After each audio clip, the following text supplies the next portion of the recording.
Good morning, everyone. Thank you guys for being here. So much means the world to me.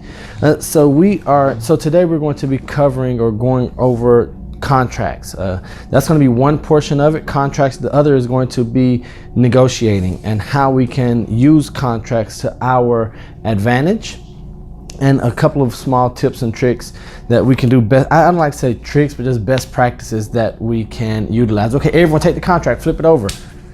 All right, quick question. How many pages are in the as-is contract?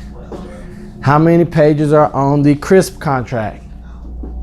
The CRSP, the CRSP. Nope. I'm sorry? Are you asking me or telling me? So tell me confidently. There are 9 pages. There are nine pages on the CRSP contract.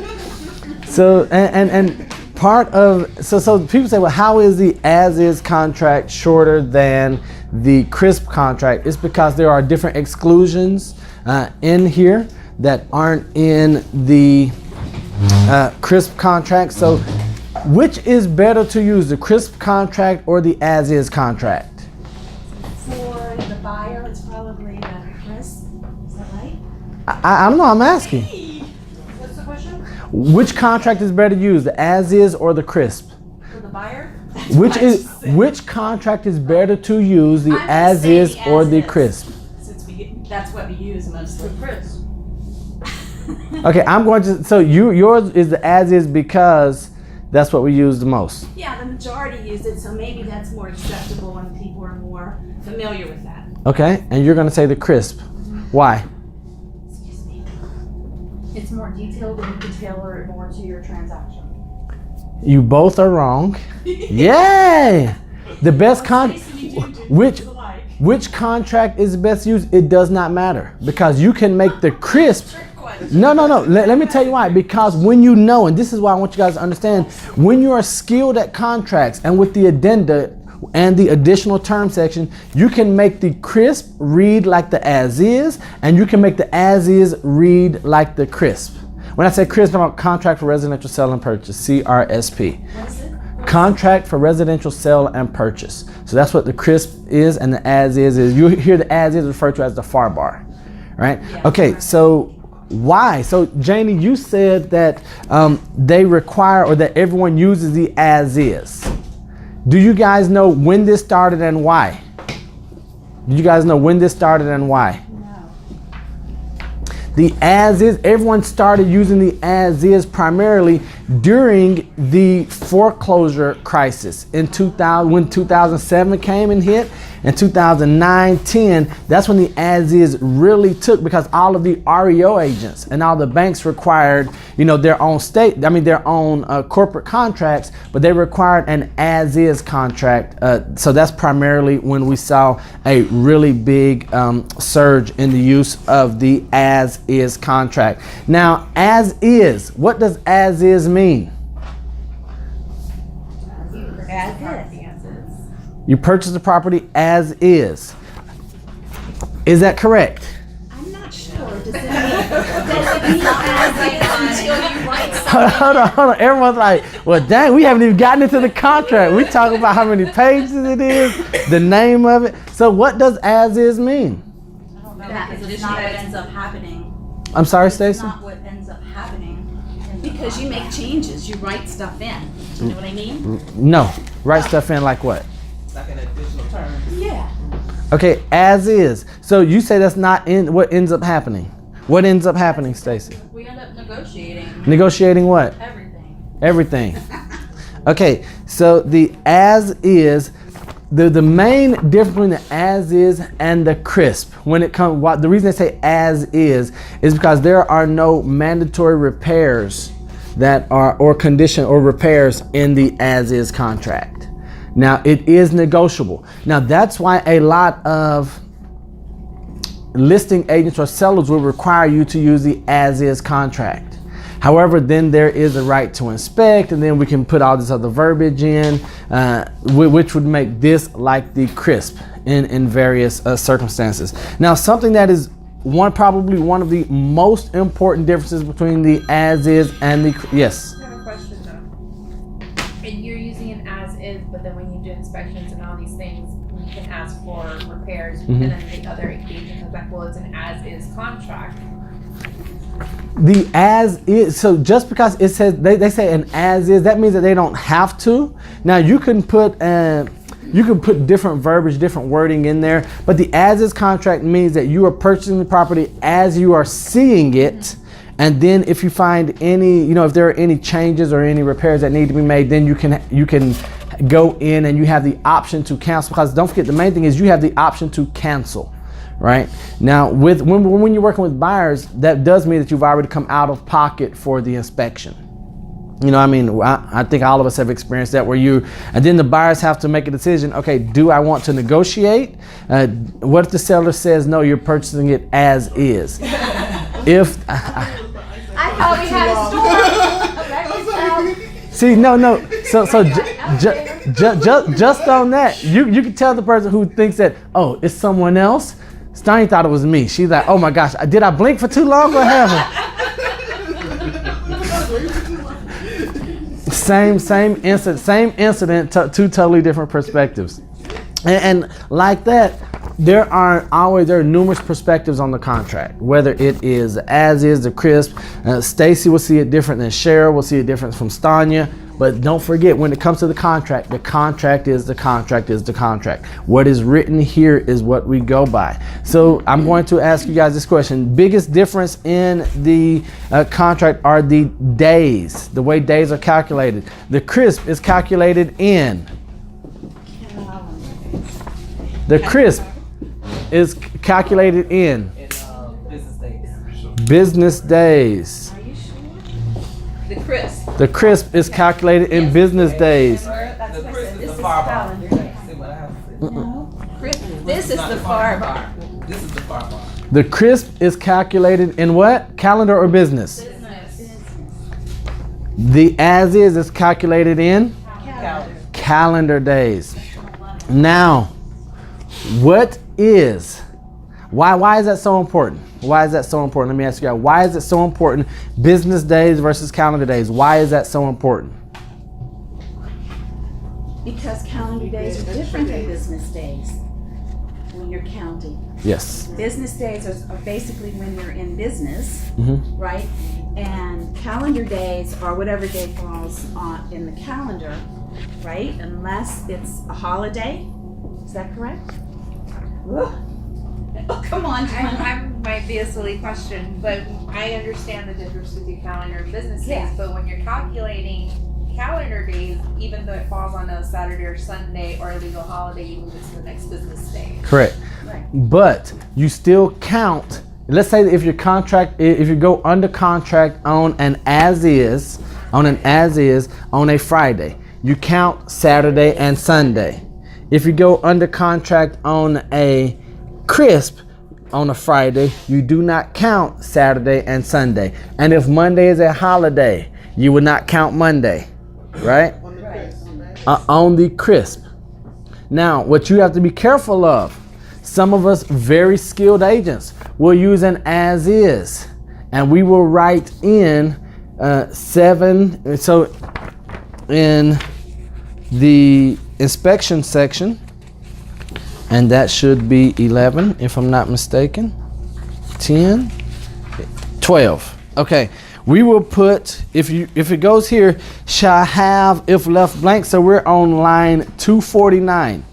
If I come and I put buyer shall have 7, if I were to write calendar days or business days right there next to days, you guys know that any markup, any amendments supersede what just a standard language. So we've had agents who have missed that, and it has 15 business days in there, which ends up being almost 20 something days for inspection. Ben, did you want to add? We were talking about calendar. No, I would have said the same thing. Okay. All right. So what you got, and it's so important. Time frame is one of the most important differences, and one thing that you have to understand.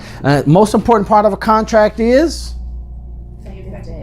effective date. Effective date is the most important part of the contract. And the reason I say that, now this is my personal belief, is because that off of the effective date, everything else either happens or doesn't happen.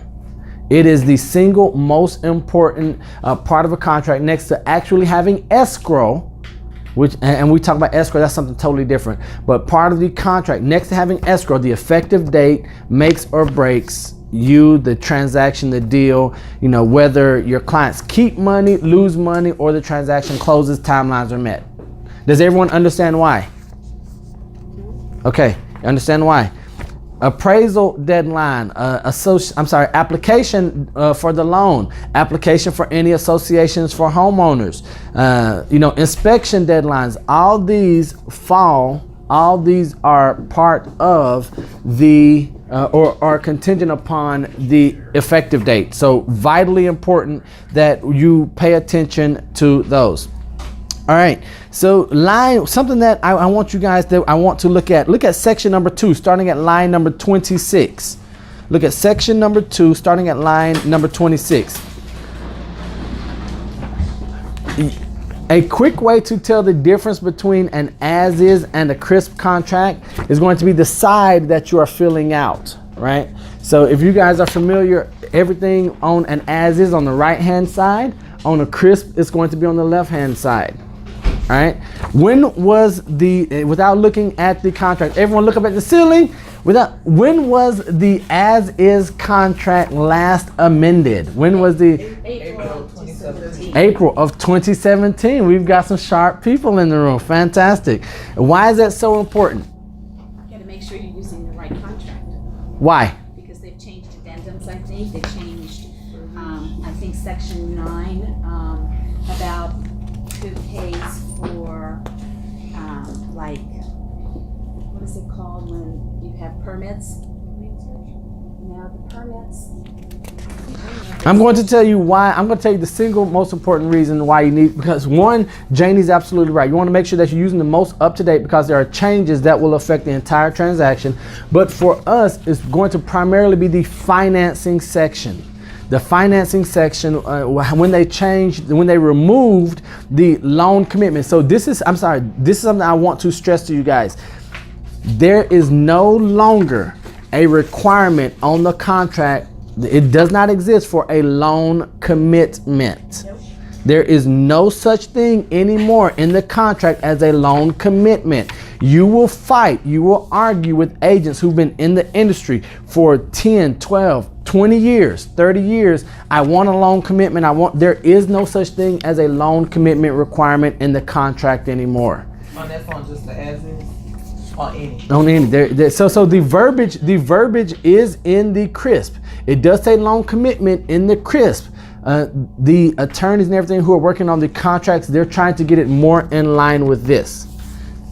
So let me understand something. I understand there's no longer a loan commitment requirement in the as-is, but you can put it in there because it still exists in the industry. It would be, if you put it in, most lenders now aren't even providing them. Really? Most lenders aren't even providing them. I'm sorry to interrupt you, but even in a CRSP contract? If it is a CRSP contract, if it's in there, that's why you have to know the contracts. So if you're using a CRSP contract, I would line it out, because with me, I would put, or I would go into the additional term, say there is no loan commitment deadline.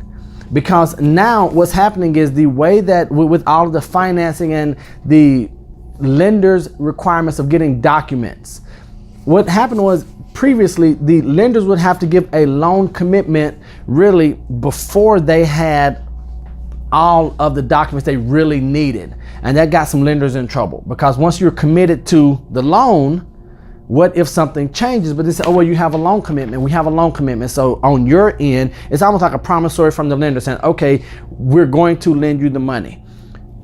The issue was, that's why a lot of bad loans were written. I mean, that was one reason, because they had loan commitments and they didn't have all the documentation. And then we ended up going through and having the foreclosures. Now there's no loan commitment, but the loan approval period. Now when they have an approval, because understand, a loan commitment, I don't want to say it was worthless, but a loan commitment was, okay, we still have 30 conditions that need to be met, right? A loan approval, now a loan approval means that the loan is approved, probably with the exception of a good loan approval is going to probably have the exception of, maybe getting insurance, proof of insurance, or doing a couple of last little things. What else have we seen on loan approvals where they might require updated pay stubs, like the last 2 months pay stub, tax return, but they're small items. So if you have a loan approval, there's a huge difference between a loan approval and this other stuff. A loan approval should not have 40 conditions on it for the loan to be approved. And if you see that, then you say, hold on, how can this be a loan approval when you're saying that it's contingent upon the buyer's this and verification of this and receiving this and the name change here and boom, boom, boom, boom. It's not solid. So what can we do if that happens? Because I just had a transaction where I had 36 contingencies. And what did I say the minute we got it? I said, this is not a loan approval. Right. So, I'm sorry? did you send it back? I did. Yes, we did, and we went back and forth, and they were like, no, this is an approval, and the loan did not close, and now it is going to litigation. So it's one of these things where, because all we can do is this. We know there's a loan approval deadline, right? So they gave us their loan approval. This is what they're calling a loan approval. And we say, hey, okay, at this point, it no longer is. So you've pretty much forfeited your right as far as to counsel based on getting loan approval. And then it turns into a cash transaction. Is everyone familiar with that? Okay, so it became a cash transaction. Now, regardless of the reason, it has to close. When they didn't close, we made claim on escrow. Come to find out, we received an escrow letter, but maybe there was either no escrow or the title company released the escrow to the buyer without a signed escrow release. Oh, How boy, was that even how does that possible? happen? It's They know somebody that knows somebody. Today's society. So something I want to tell you all in here is, don't be surprised by anything you see in business. Okay? So there are two things. Don't be so. But we're dealing with an attorney-owned and operated title company who released who released title to a buyer, or who released escrow, supposedly released escrow to a buyer without a signed release and cancellation. So there are no exceptions. Never be surprised by what you see in business. That's one. The second thing is, no matter what you see in business, you always have to be professional. You always have to be the one to keep the level head, to be cool, calm, collected. And then if you get behind closed doors, or when you have a network or someone, then you go talk to them and figure that out. All right, so I want to go back to the section 2, starting on line 26. So escrow, the first one, letter A. This section does not tell us who is handling the closing. This is only the escrow agent information. Ben, how many times do you get a contract that says, no, here it is, and then an agent says, well, no, we have the closing agent right here. Especially if, let's say that if you have the buyer, and do you guys know that Florida, who chooses title, who chooses the title company in the state of Florida? It depends on what county. Okay, so It does. Broward, it's the buyer. Miami-Dade, it's Miami-Dade and Broward, it's the buyer, right? And Palm Beach is the seller. Is it in the case for the owner? okay, wait. So just so you guys know, Florida, the entire state of Florida is a buyer choose state. So buyer has the option to choose the title company. Okay, buyer has the option to choose the title company. In other states, it's not like that. In other states, the seller always chooses the title company. All right, so in Florida, buyer can choose title company. What you guys are talking about, who pays for the title policy? Whoever chooses the title company, unless you're using the CRSP contract or you have someone to get some creative, whoever chooses the title company pays for the owner's policy. Whoever chooses pays for the owner's policy. Now, there are, how many types of policies are there? 2. Ben talked about this. Ben and Tammy talked about this last week. One is the owner's policy and the other is the lender's policy. So whoever chooses title company, they pay for the owner's or title policy. Whoever chooses pays. Okay. Now, is it better? Is it better? Let's say you have the buyer. Is it better for your buyer to choose title and pay for the policy, or to use the seller's title company and let them pay for the title policy? Which is better? Who you represent, buyer? Yes, you're representing the buyer. Is it better for the buyer to choose title and pay, or is it better for the seller to choose their title company and pay? Who do you say? Buyer. I don't know what would be the difference, because the seller wants to sell his house, right? So he want to make sure that it was a good and clean. And then the buyer, he wants to make sure, I don't know. Okay, who do you say? I say I buyer. don't know. Buyer. Probably the buyer. If you're I'm sorry? representing them. I don't know is not an answer. Oh, and just so you guys know, I don't know is an unacceptable answer in life and in business. Because you can never end your answer as I don't know. You can say I don't know, but I'll find out. But I don't know in today's day and age is an unacceptable answer. And I tell my son that, I tell all my kids that. I only have one child, but I tell all the kids that. So what are you saying? Buyer? Is this the case where if I want to say my I'm asking you a question. I did the same. What's your answer, Stacy? The correct answer is it depends. There is never, except for death, taxes, and your commission splits at World Renowned, everything else are negotiable. Everything else is negotiable. Except for those 3 things. So it depends. The reason it depends is you have to know what's in the best interest of your client or the transaction, depending if you're transaction broker, single agent. But you have to do what's in the best interest of the transaction or your client. I know I operate as a single agent, so I have to do what's in the best interest of my client. If your buyer tells you, hey, I'm tight on funds, I need to save the money, you might go through and use the seller's title. Another way you do it, you may want to talk to Ben and Tammy and have them reach out to someone and say, hey, okay, well, because we can get creative on some things, we might be able to help on some avenues to help everyone save money so that there's one title company involved. Because I think most title companies would rather have it where there's one title company involved or handling the transaction. Let me interrupt for just a second. I want to kind of drill in on that. Call us first before you start talking to the other agent about doing something, because we have the ability to make some changes, cut the fees when we meet. Nobody likes to mess with our fees. We all know that. But there's going to come a time where you're going to have a tough situation, just like you just discussed. And that's when you use us as a resource. We are here to help when it comes to that kind of thing. Very much so. So always call us first. And then, if it's still tight after that, then we go to plan B. Okay. Now, Janie made a comment like, well, she could use a seller because the seller wants to do this and make sure it's clear, and not always the case. I'm so glad I came here. You're just amazing. I will not disagree with that. Now, if the seller wants to use the title company and they are friends.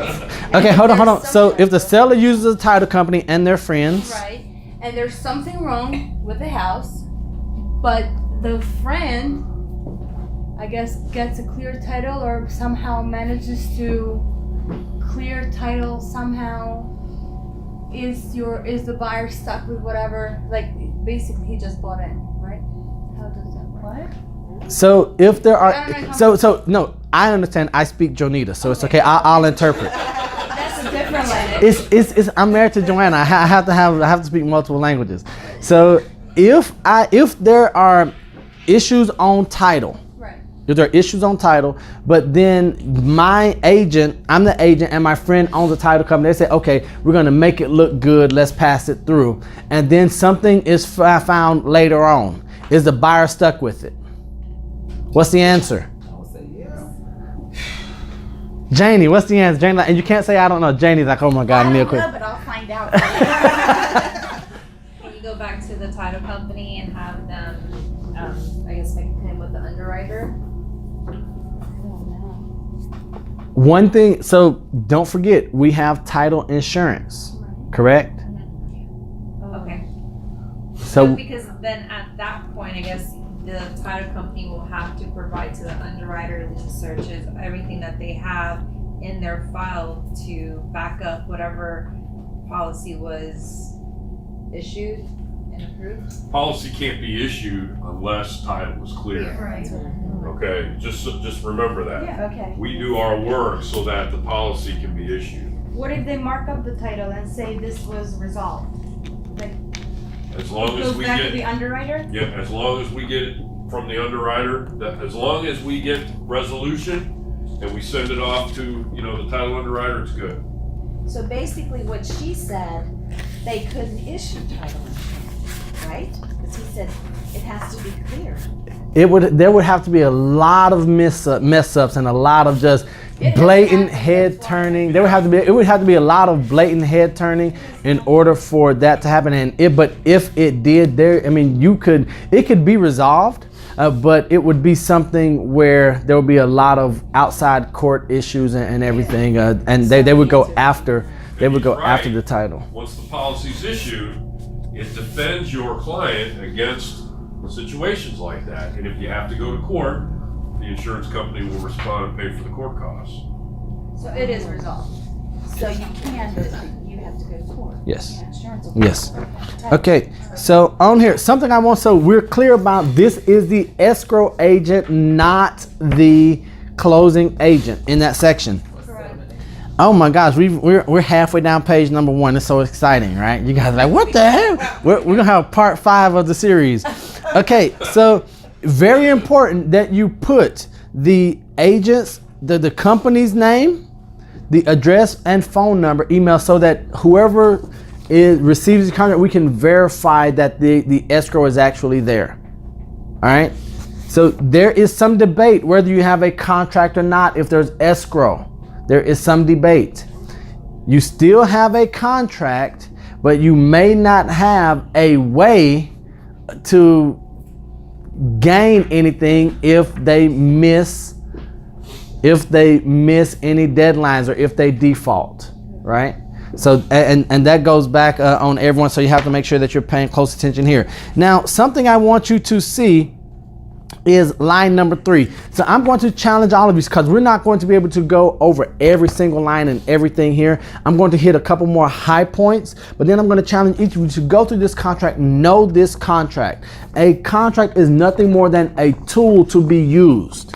It's a tool to be used in order for us to execute our duties. Now, the question that you have to ask yourself is, are you using contracts or are contracts using you? If you don't know your contracts, the contracts are using you, especially if you're receiving contracts from Neal Oates Jr. on your listing.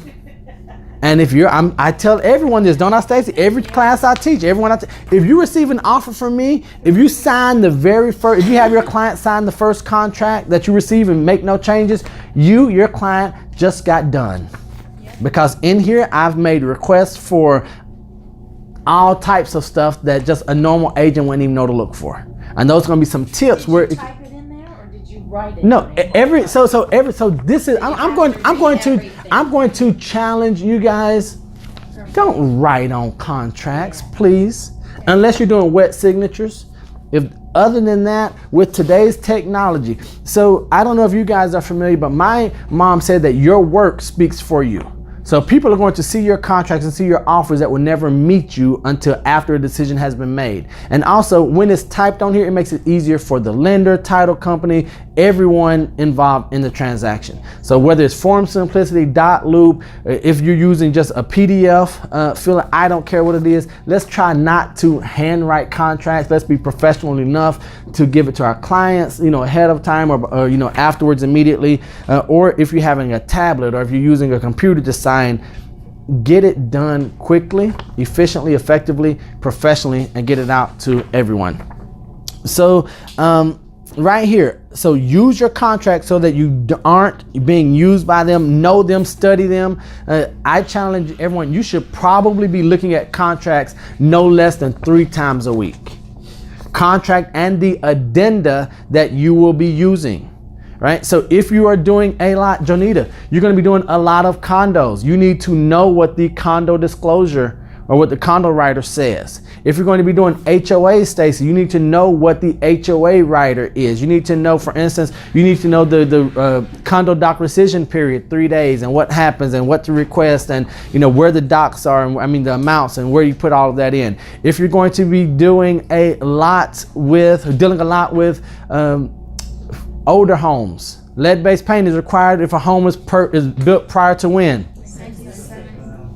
19 what? 78. Come on, what is it? 70 what? 8. Are we in agreement? Yes. 1978.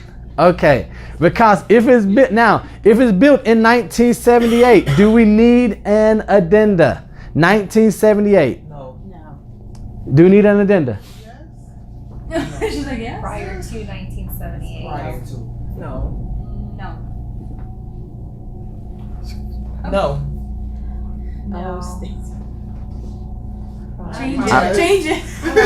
I gave you a chance. The contract is the contract. Prior to. Prior to 78. So if it was built in 78, you do not use lead-based paint addendum. It says pre-78. Same thing. So if it's 1978, you don't. If it's 1977, you do. Something I want you all to see right here, section number 3. Look at line number 45. All right. I'm sorry, look up. I'm sorry, everyone, look up at the ceiling. Look up at the ceiling. If you submit an offer to me today, how good is it? How good is it? How long is this offer good for? 2 days. 2 days. What happens? What happens if I get an offer, if I sign it, I get it back to you in 72 hours? It's not void. It's void. Have you guys paid? How many of you have never paid attention to this line? I've never paid attention. Okay, I always so put 3 days. check this out. Check this out right here. It says, if not signed by buyer and seller and an executed copy delivered to all parties on or before, and it's blank, this offer shall be deemed withdrawn, and deposit, if any, shall be returned to buyer unless otherwise stated. Time for acceptance of any counter offers shall be within 2 days after the day the counter offer is delivered. So if this is, then you have another 2 days. yes. So if I send this to you, Right. and then if it takes me 3 days to get it back, this offer, now according to the contract, it's withdrawn, and then we need to get a new one done unless it says, unless otherwise stated, acceptance for contract, blah blah blah. But a mistake that we make as agents, we will leave that blank, and then we'll sign a contract 5 days later. If we're reviewing multiple offers, right? We get multiple offers on the property. We're going to accept your offer and we'll send it back. Or even if it's a counter offer, then if, according to the words here, that initial offer was withdrawn. Now, is this good or bad? It depends. Yes, ma'am. So like if submitted today, it would be due tomorrow at 5? No. So we don't. So just like. Don't count the day of. Just like with days on the contracts, this is a big question on days when it comes to a contract. You don't count today. You don't count today. So if you get So you could have an effective date. If acceptance was communicated today, and we all understand the effective date, is when the last party signs and acceptance is communicated, right?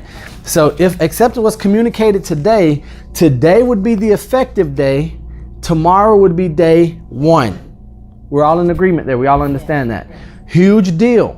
We want to make sure that the reason I'm so stuck on the dates and the days is because it really does have a huge impact on the entire transaction. So if you are not using or a critical dates checklist or timeline, speak to Ben and Tammy. They will get it to you.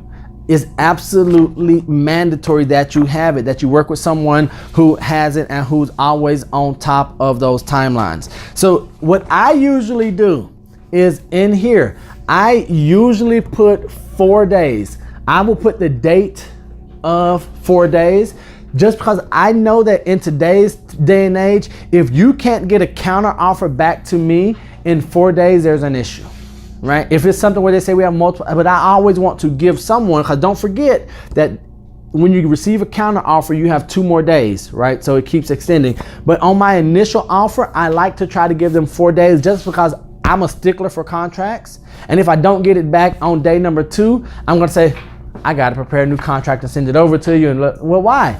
Because I put 3 days or 4 days, something like that. But prior to something that I always do prior to submitting an offer is I do what I hope many of you are doing to cut probably your negotiating time in half. Make a phone call to the listing agent. Hey, I'm going to submit an offer. Number 1, do you have any other offers? You guys, do they have to tell you? No. Yes, they do. Yeah. If you ask, do you have any offers on this property? They are required to tell you yes or no. That means that they have to tell you yes or no. And they all right? have to tell us why. Because it is, if you are a realtor, it is in the code of ethics, the realtor code of ethics. Okay.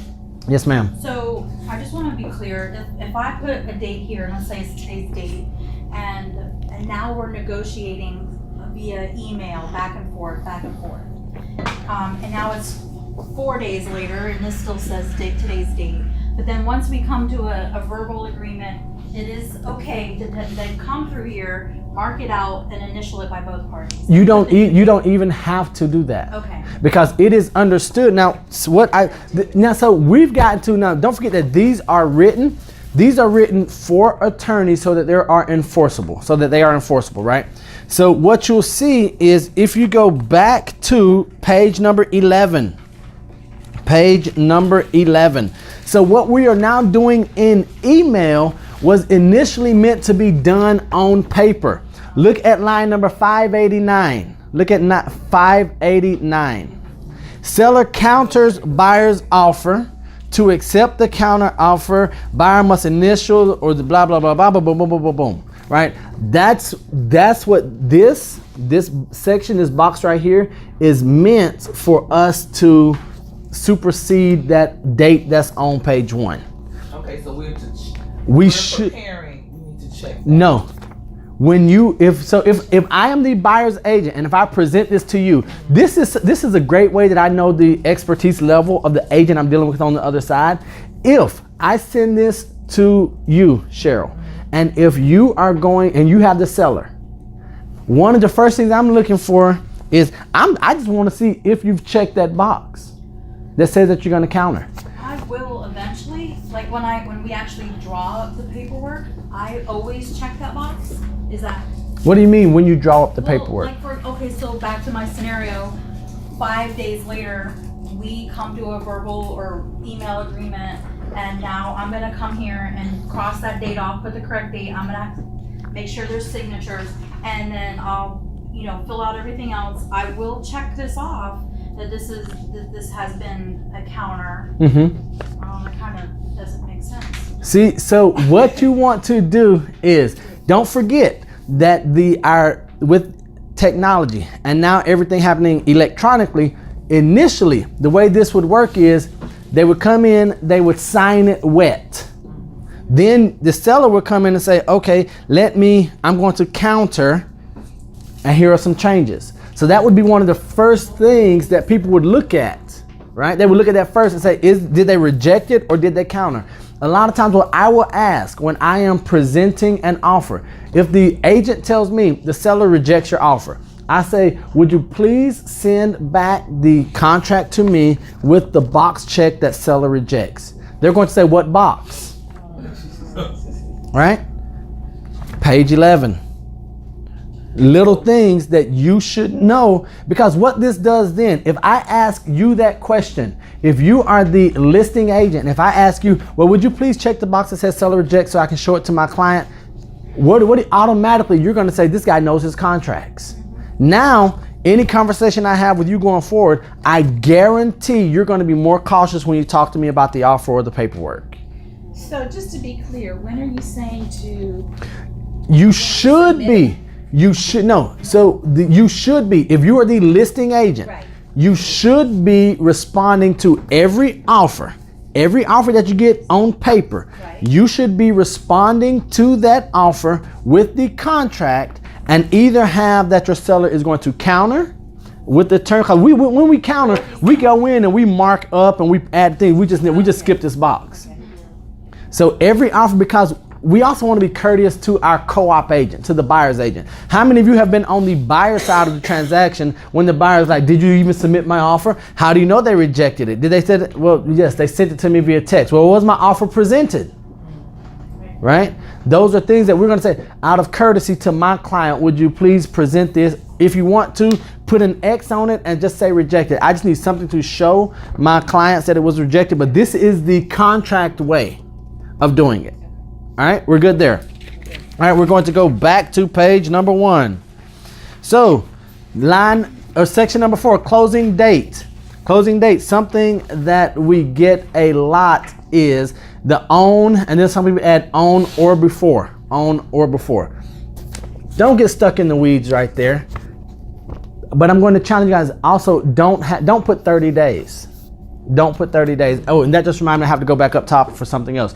Don't put 30 days, 45 days. Pick a date, select a date, because you want your title people to know, you want your lenders to know a date.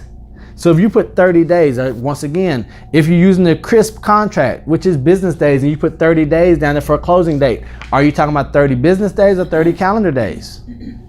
Right? This was created, it was intended to have a date on it. Now, can you close before the closing date? Yes.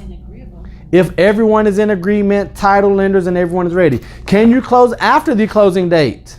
Yes. What? If everyone is in agreement, extensions and extenuating circumstances. Okay, so we're good there. At the top, parties to the contract. The seller, owner of record, does not own a single piece of property, nor will they ever. If a contract says owner of record, is it any good to you, Mr. Ben Finley? Absolutely not. Absolutely not. Stop doing it. Take the time. Don't do that. Don't do that, period. Don't ever, ever, ever do that. If you're the buyer, most of the time it's us, the buyer's agent, presenting the offer, right? Writing this and sending it over. Okay, do one of two things. Either take the time to go into the public records, find the address and put it in there, or pick up the phone and call the agent and find out the seller's name. I'm not even going to, so one of my mentors say, well, if you don't know the seller name, just leave it blank and send it over. No, we don't want to do that either. Pick up the phone, find out who it is. Just go that one extra step, because don't forget, hopefully we've already spoken to the agent on the other end prior to submitting the offer, because we want to at least let them know to expect an offer and then to see how much we can hash out before we start putting this together. Anything else to add on that? But never add, never owner of record. Does not exist. Does not exist. Okay, so let's go to so you'll see at the top of page 2, assignability. Number 7, line 77. Do we like it, hate it, don't care, don't know what assignability is? Who does not understand what assignability is? Okay, assignability. Stacy, what is assignability? That's where you can essentially assign somebody else contract or release the contract. It depends on what you check off. You're giving somebody else permission Permission to what? to sign. Well, it depends on which one you select. When you say sign, so I don't want you to say sign. Execute. Nope, and it's not execute. That's what I figured that's what. So when a contract is a signable or not, that means that you can be replaced, that you as the buyer can be replaced on the contract, and you can either have a new buyer come on and you are not responsible or free from any liability, or you can have a new buyer come on the contract, you be removed, and you'll still have some liability. So it's not just signing, when we say execute, it's not just executing the contract, it's being a party on the contract. The Now, new party could be liable also at Yes. one point. yes, so the new party will always be. So the big deal is here is whether the current buyer is going to be held responsible for the outcome of the contract or not, right? Why is this important? Why is this important? Because it's gonna tell you the parties of the contract, who's responsible. Now, does it matter which of these we choose? Does it matter which of these we choose? Which is better? For that the buyer may assign and thereby be released from any further liability? May assign, but look, Cheryl say, it depends. Doggone right, Cheryl, it depends. So when is it, okay, so the majority of the time, what's the one that you guys see the most? What's the one that you guys see the most? May not. Which one do you see the most? May not assign? Okay, so the one that most listing agents want to see is may not assign this contract. That's the one that most listing agents are going to see. Most buyer's agents are going to want to choose the first one. May assign and thereby be released from any further liability under this contract, right? And that's primarily if they're working with an investor, or this was prevalent when there were a lot of flipping. When there was flipping, we'll get the property under contract, we'll find someone else to come in, and then we'll just mark up. And so it was almost like a wholesaling process where you didn't do anything to the property. You just got the property first under contract, then you found someone else to pay you a premium. The second one, may assign but not be released from liability under this contract. When is this one primarily used? The second one. So the first one is primarily used by flippers and investors. The last one is primarily used, that's the one that sellers like to have used. When is this second one used? When is the second one used? When you're buying under an LLC or a corporation. So if someone is buying and they are potentially going to create an LLC or a corporation, you will see that they want to assign the property to a new buyer because maybe they haven't formed the LLC yet, they don't have the docs. But they are not asking to be released from liability because they just need the ability to form an LLC. Are you guys okay with that? Now, one more tip. Never advise anyone, never advise anyone on how to purchase a property, whether as husband and wife, single, don't put the wife on in an LLC, in a corporation. That's not our job. That's their attorney's job, their financial consultant, CPA attorney, that's their job, right? Now, if they want advice, you have them call Ben and Tammy. Ben and Tammy will get them in contact with the attorney. The attorney will talk to them and they'll figure out their options. Then they'll get the CPA involved if they need to do that. That's not our job.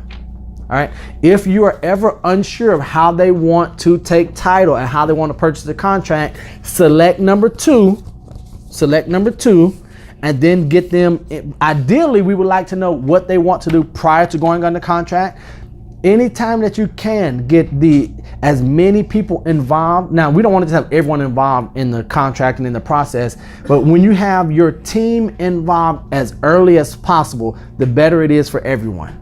Especially if we're on the seller side, especially because we got title work done, boom, boom, boom, we might be able to find out issues. If it's the buyer's side, they may be able to uncover some things. If there's a husband and wife that are married but are separated, who don't like each other, all these things will play a part in the contract. Any questions right now? All right, we're going to get to the biggest part of it, the financing. The last one. Who uses the last one? Sellers. So the sellers want to see that they may not have signed this contract. That is one that the sellers and the listing agents like to see. And the first one is flipping. Yes. And now if I'm a seller and I see the second one checked, I'm okay. I always use the third one, just Okay. because. I don't Now, know. and see, now that is one of the things, now that you understand, so you can say, now, because once you understand, you know how to use the contract, because what a lot of us are doing, a lot of us are just doing and seeing, or we're repeating what we've seen on contracts. So if you've seen a lot of traditional contracts come in, you might see the third one. When I started, all I was looking at were REO contracts. The first one was was the one that was checked. Right? So that's how you want to be careful, and because also depending on who you are learning from. For instance, if you've learned from me, you know to ask for the home warranty. It's just we just write in a home warranty to see if the other agent catches it or not. You know, if they catch it, okay, you're a skilled agent. If not, then my client just got a free $500 home warranty. So how does it happen? Once that goes on there, does the title company hold that money aside? No, so they pay for it. So the way it works is, and what we're talking about right now, Where do you put that? we are go to page number 4, line 173.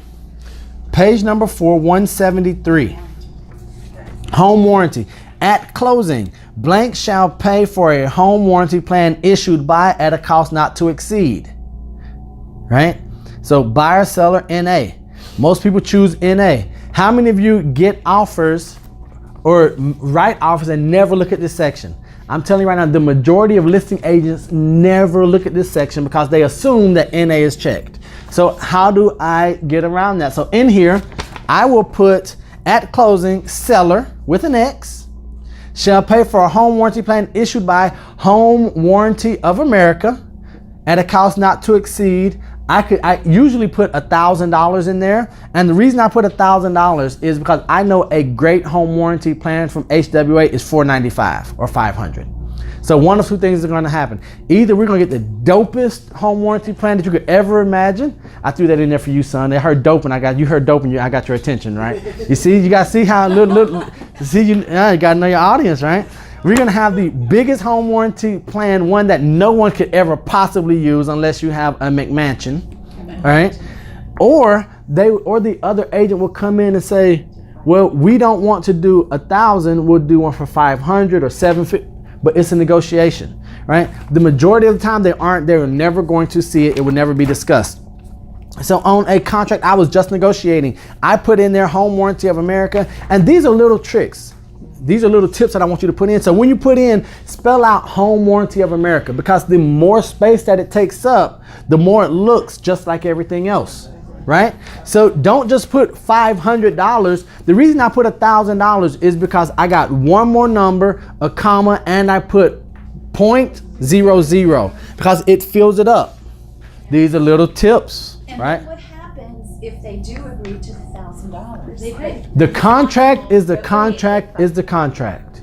Okay, so where does that $1,000 go? So If it's only $500 for the. So they have to pay. So what you do is you talk to Home Warranty of America. You say, hey, I want $1,000 plan. Because Home Warranty of America, they have $1,500 plans. okay. Or if it was $1,000, you could say you guys are going to pay for 2 years. Okay. You know, whatever it is. Now, who pay or how do they pay? It comes out of their proceeds. Now, what I do, I don't wait until the closing day. I wait until after the contract is executed. Once it's executed, thank you, Cheryl, so much for having your client purchase this home warranty plan from Home Warranty of America for $1,000 or $500. I'm going to send the information over to you and to the title agent so they know how to arrange payment for. This is me talking to the listing agent. No, I'm telling you, because you're the listing agent. Because I'm never the listing agent when I get screwed like that. And I'm always the one doing. Okay, so you got gypped this time, Cheryl. Okay. So I'm telling you. So. And we do not want I to. want to know how to do because I've been doing. We do not want to have these surprises at the closing or 2 or 3 days. We want to let them know once it's executed, because the contract is the contract is the contract. Now, will they be saucy for the rest of the transaction? Oh, no. Yes. I don't want no saucy. Yes. But guess Go back and tell your seller. but guess what happens though? Now I promise, once you make this mistake one time as a listing agent, you will not make this mistake again. And then you could say, if they say, but I didn't see it, you could thank me on your next transaction because I know it'll never happen again, right? It's not gonna happen. It's not. Now, what you have to do is also, you do have to consider. So these are, like I said, this is what I do, but you also have to consider the ramifications throughout the rest of the transaction, right? Can't we wait till like after the? That's what I'm saying. Like, It is now. See that is up to you. That's up to you. I'm a full disclosure guy because I know that if I tell you this up front, I know for a fact that all of a sudden you become more responsive to me if I send you something, whether you respond to me because you like me or because you're scared I'm going to do something to hurt you, you're going to respond, right? So, but see, that's where you have to decide what do you want to, or how do you want to be, what do you want to be perceived as. So everyone who knows me when it comes to contracts, I tell everyone we are swimming in a pool of sharks. Now, everyone has teeth. Some of them smile. And for instance, I tell everyone, if you misuse the realtor mark, so you guys know that you are not legally, according to the National Association of Realtors, you cannot have your favorite realtor, Hollywood's best realtor, number one realtor, because the word realtor is nothing more than member. So, I'm driving. Babe, get your phone. Take a picture. I have her take pictures of bus benches. I have her take pictures of the signs. Hollywood's number one realtor. Da-da-da.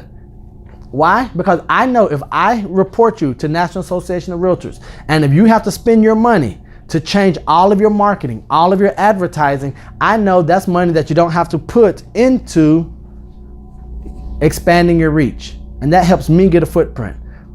All right? So my friends had email signatures. Your favorite realtor. Guess what I did? Hey, you need to stop. Neal, no. Okay. I'm going to send you and this email. I'm going to forward it straight over to National Association of Realtors. Why? Because it's the rule. If I have to abide by it, you have to abide by it. You choosing not to, I'm okay with that. But guess what? Now when all of your marketing and you had to put thousands of dollars. So I have personally been responsible for moving trucks having to be rewrapped, cars having to be rewrapped, bus benches, 40 bus benches having to be redone. yay, Are you saying you can't use realtor for what? No, you can use realtor. You cannot, realtor has to stand alone. Alone. So you can have your name, comma, realtor, because that is a designation. Right. I'm not designation, so it is a title, but you can't put any descriptive words before the word realtor. Now that's just a side note. Now the reason I do that is because just like I don't know or I didn't know is not an acceptable answer. Okay? So in marketing, so pretty much in a nutshell what you're saying, in marketing, you cannot use the word or words or phrases. Number one realtor, your South Florida realtor. Nope. Hashtag lousy, whatever. Nope.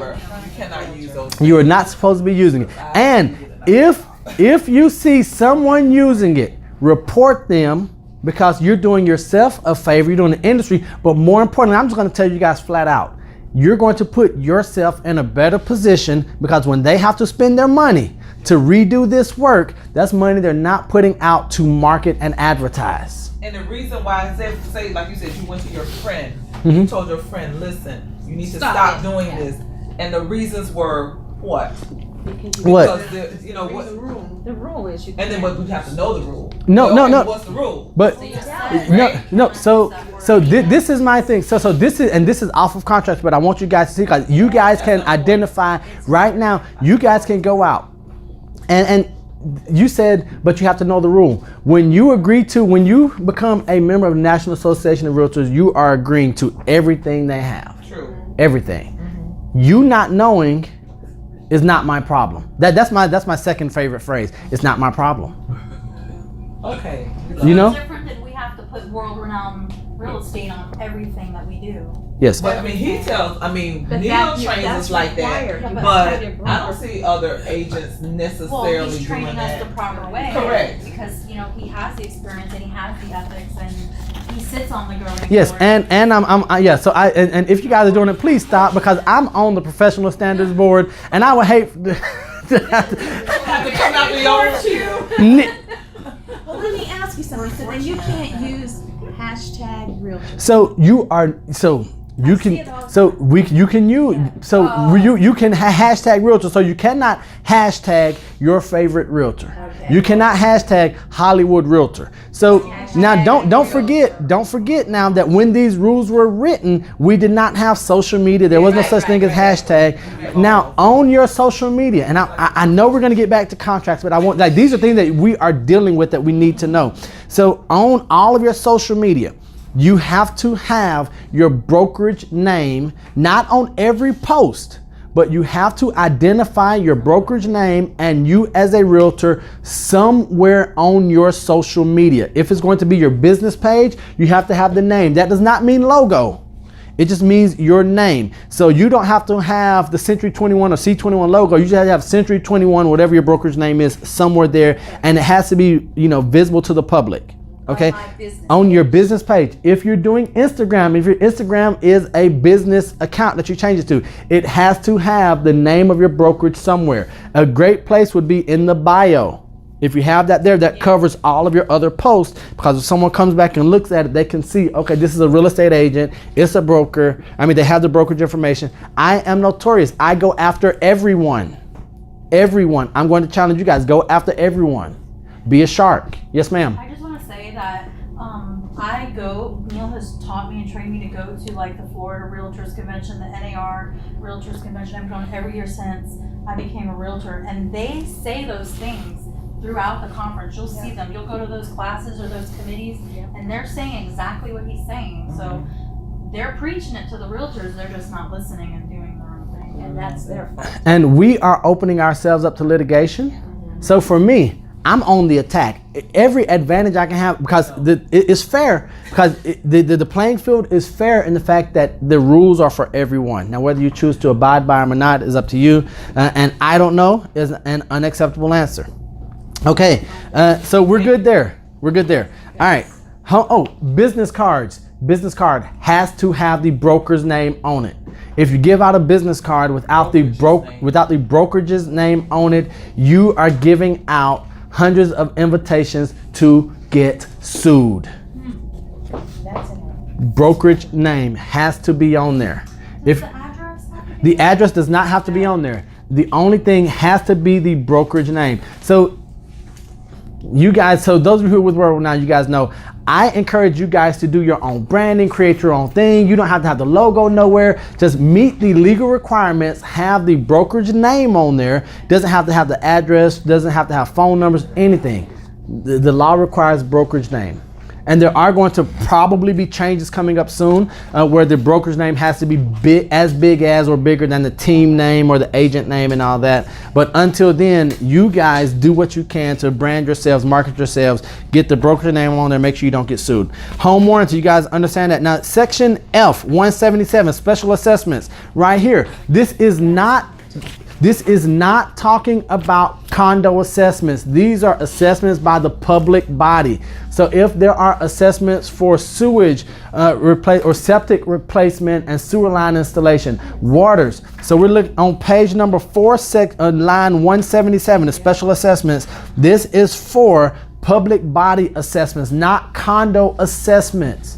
Vitally important that we understand that. Now, which is better? It depends on if you're working with the seller or the buyer. If you're working with the seller, you're going to want to choose the first one.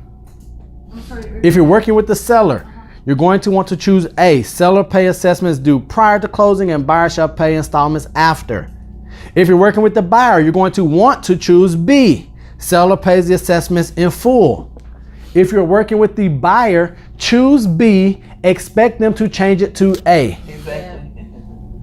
But we always want to we want to try to do what we can. Okay? Choose B, expect them to change it to A. A is fair. A is fair. I used to always do B. But it tells you that if you don't choose it, it's going to be A anyway. because you're primarily working with a buyer, sure. Yeah, I've always, that's they number one, but then I started changing it. Okay. Matter of fact, somebody at the title told me, say, Cheryl, why do you do it? Just do it. I said, oh, okay. I just started using it. So we want to, okay, so let's go to section 12, line 248 on page 5. Property inspections and right to cancel. Now, I don't know, you guys probably cannot tell, but this, well, hopefully you can. I barely can, since I just turned 40. This section is bold. The reason this section is bold is because this is a difference between this and the CRSP contract. So section 12, property inspection, right to cancel. Number of days. If we are working with the buyer, what do we want to put there? Not specifically a number, but what do we want to put there if we're working with the buyer? The largest number of days. The most days possible, as many days as possible. Why? Because we want enough time, we want a lot of time to get out. We want to have as many options to get out as possible. We never want, our goal is never to cancel a contract. However, we always want to have as many options as possible. If we're working with the seller, what do we want there?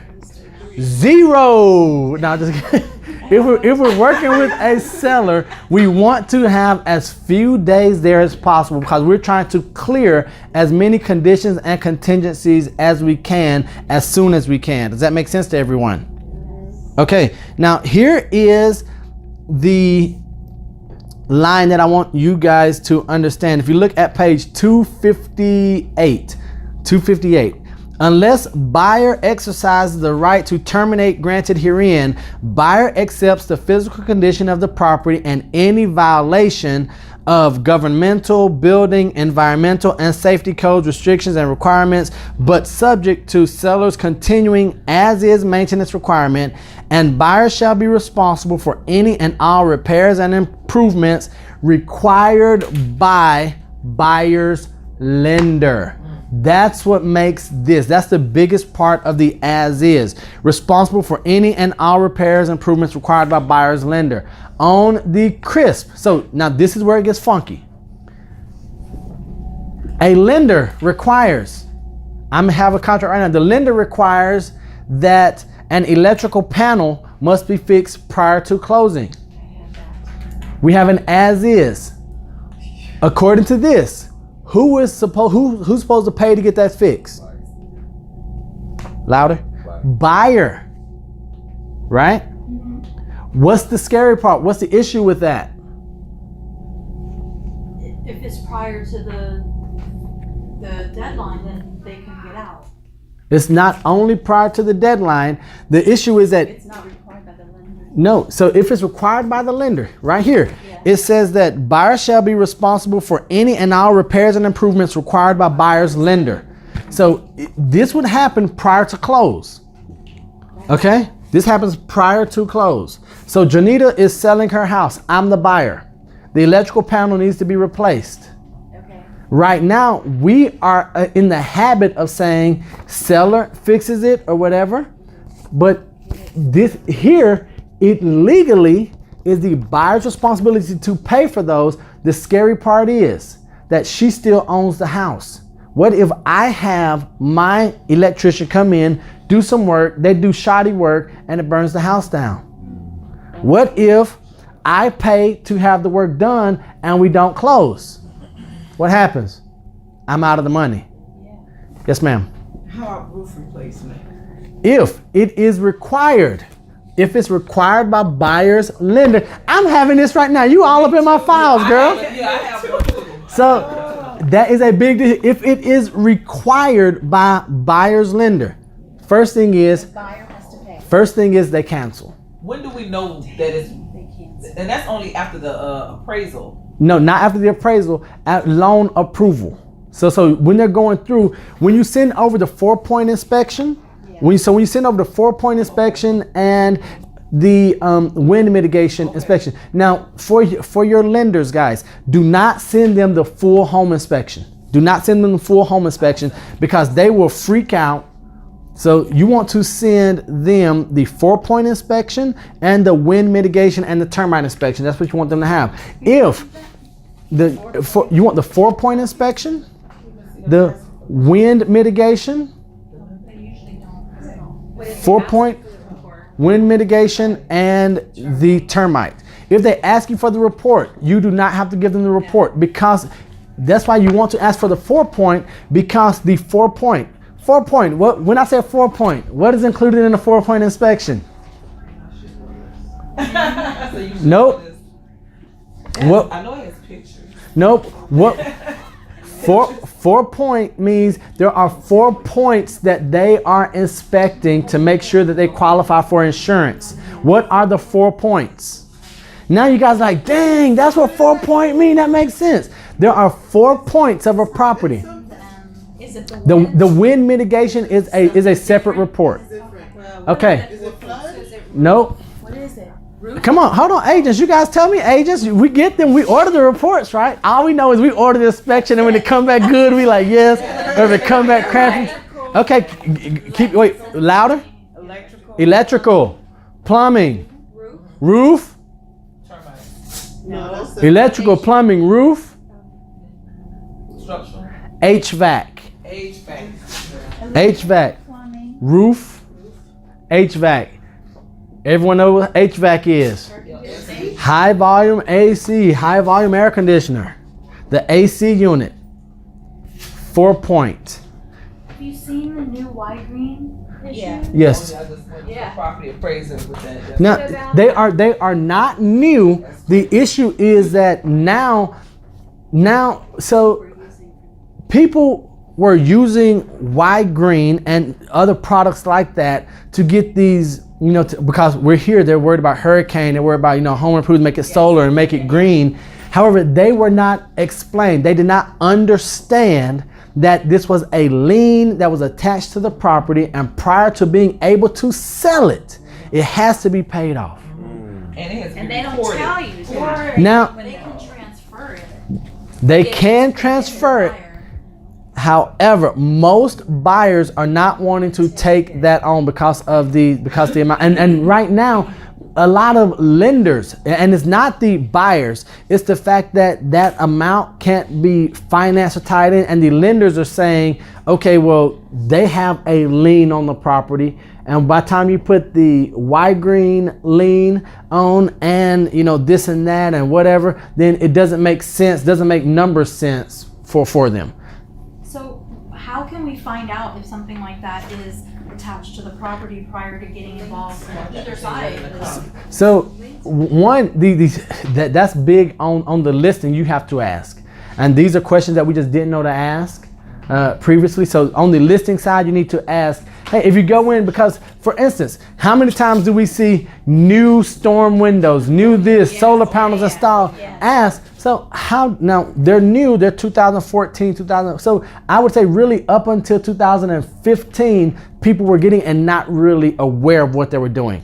So shutters install new windows, new this. Okay, how was this purchase? How was it? Did they just pay outright payment plan, or did they use a wide green product or something like that? And if they say wide green, then you start asking, so y'all gonna pay that off and get that out the way before I get it or not? Right? Questions that we have to ask.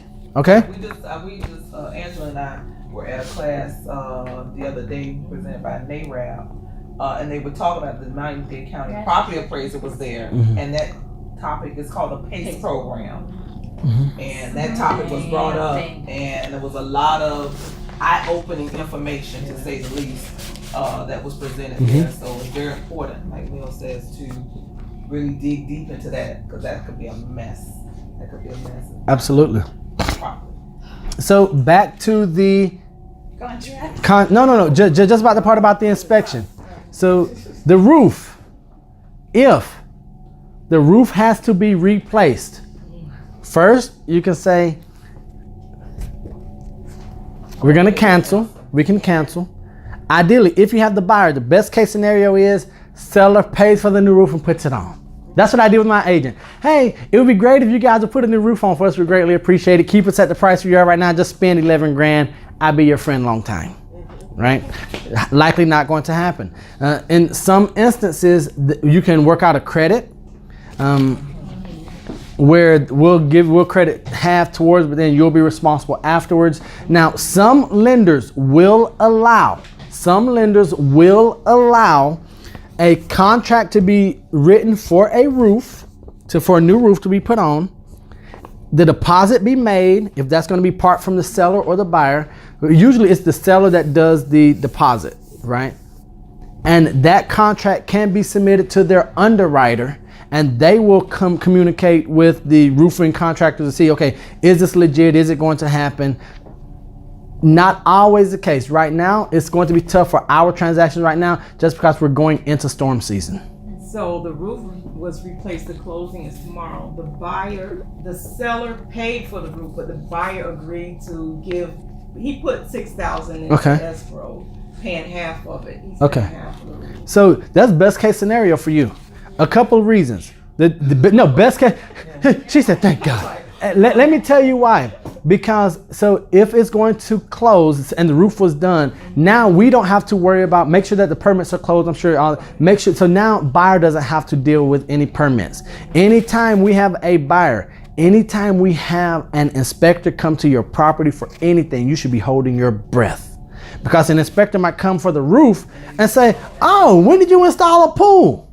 What you look up, quit looking down. Well, we don't see any pool permits pulled right here. Oh, I'm in the roof. I see they renovated the kitchen. They moved some walls and all this. Maybe the city should go back in and look at it. You know, you never want that. So that's why you want to have as much stuff done before we close, before our buyers take it. Now, if you're the seller, and I want you guys to always think from both sides of the transaction. If you're working with the buyer, think about how the seller is going to look at it, or the listing agent is going to look at it, right? Look at it from both sides of the transaction. If you're with the seller, I'll give you a credit all day long. I will give you a credit, but I am not going to open up permits and go through the process, because the peace of mind and not dealing with a headache is probably going to be worth almost any money that you credit. Me, I would rather give a $10,000 credit than to put on a $7,000 roof. That happened with me with the electrical box.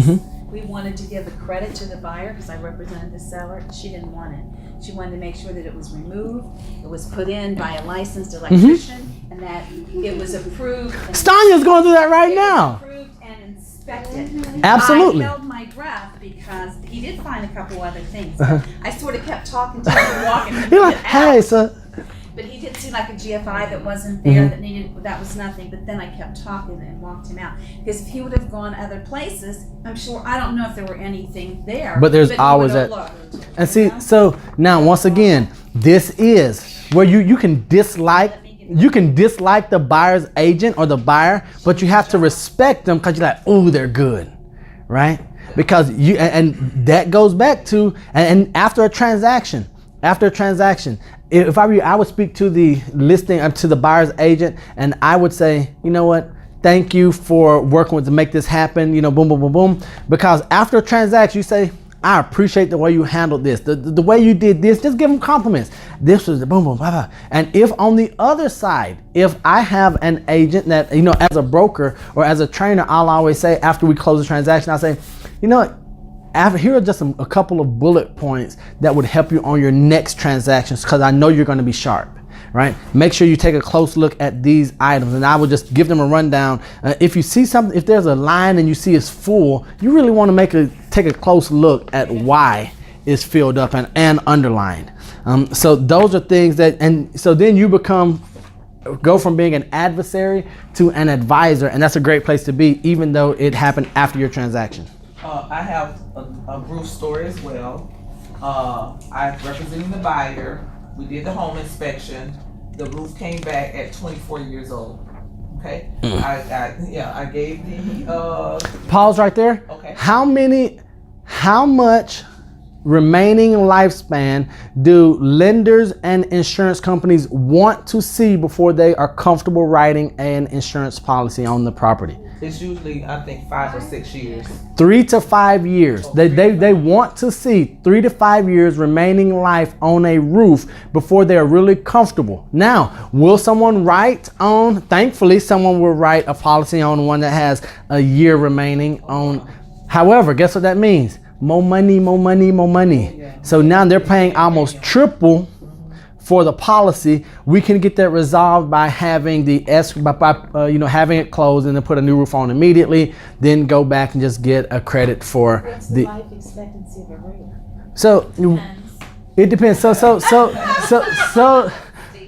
the shingles that we have here, you'll hear that you'll hear there are 30-year lifespan for the shingles. However, with the UV that we get here and just the sunlight that we get here in Florida, if you get 20 years out of a roof, you might as well tap dance. So the clay, they say 40 to 45. If you get 30 years out of that, you should tap dance. Yeah, so barrel tile, S-tile, curved tile, all that. If you got 30 years, you should be excited. And then you might have to go in and do sealants or whatever on there. But other...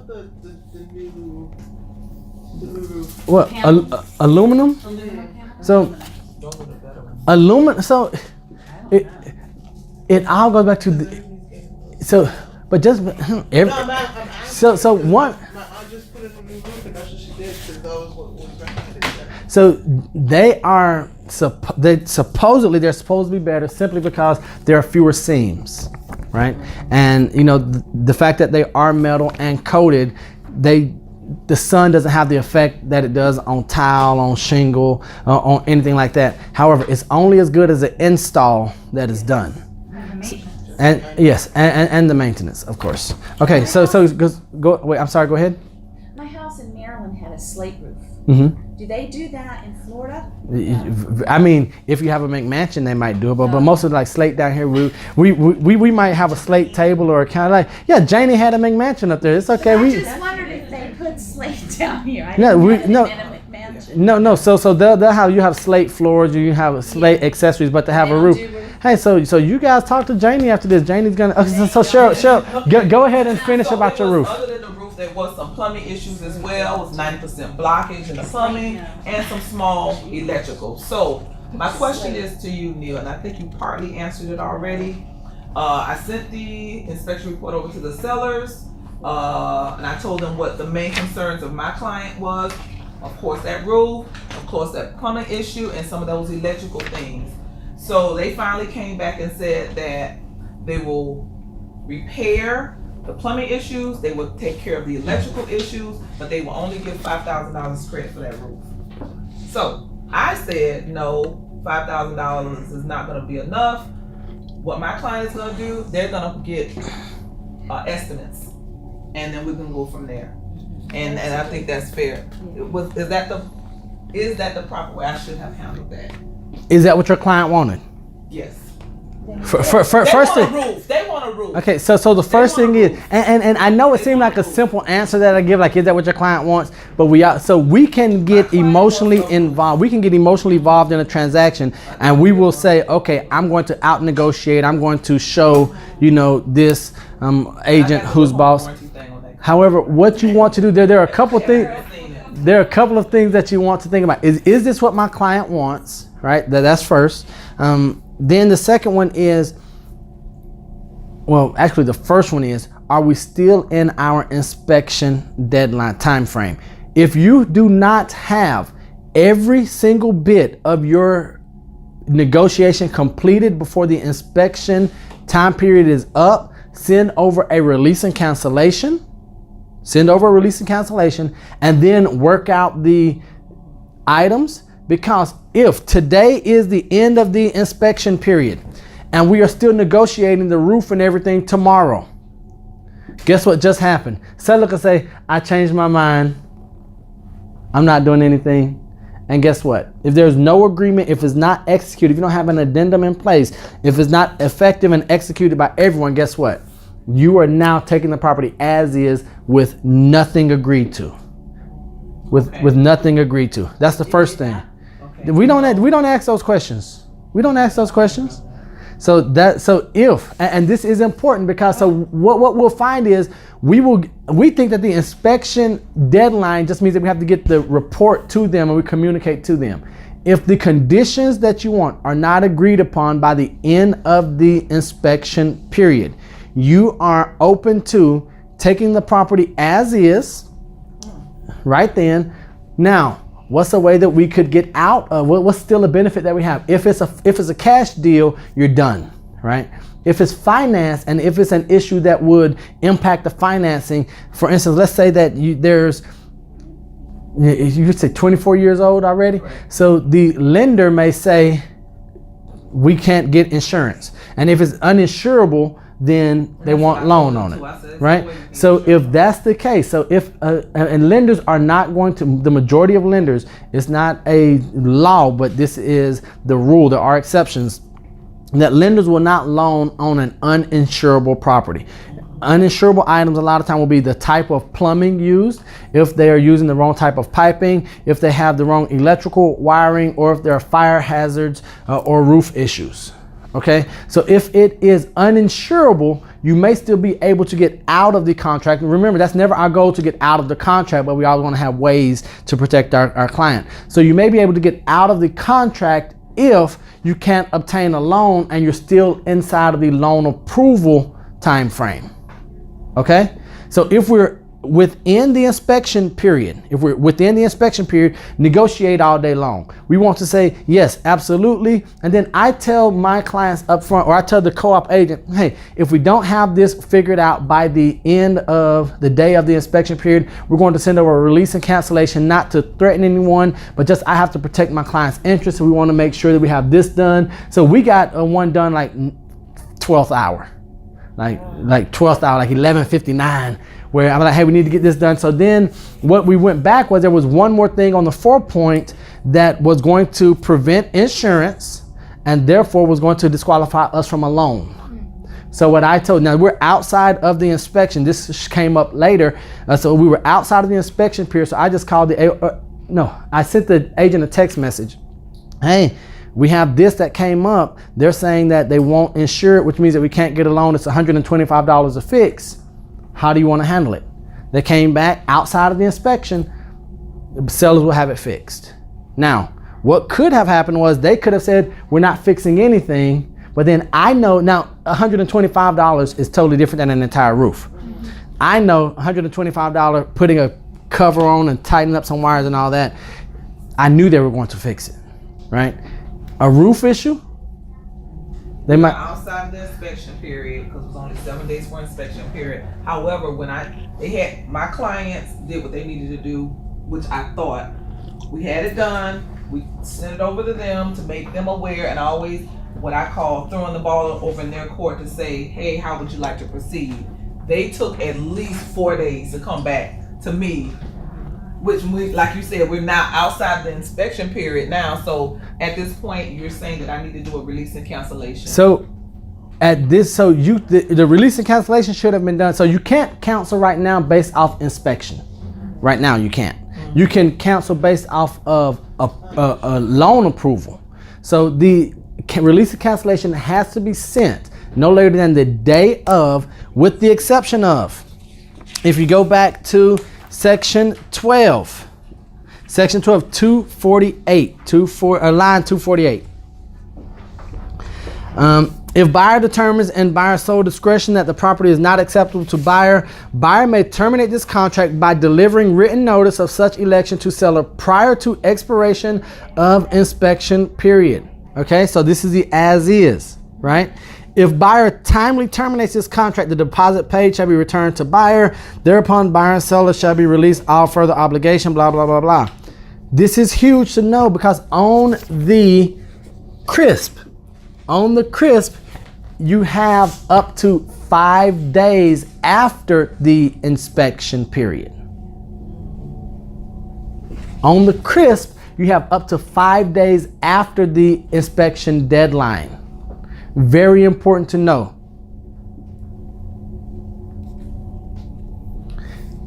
And the reason I say this, for instance, if I want, so I could send over a CRSP contract, make it read like an as is, but if inspection days are a big deal for me, if I put 5 on the line for CRSP for 5 inspection days, and the buyers and the sellers like, okay, I know that I really have 10 days to cancel total.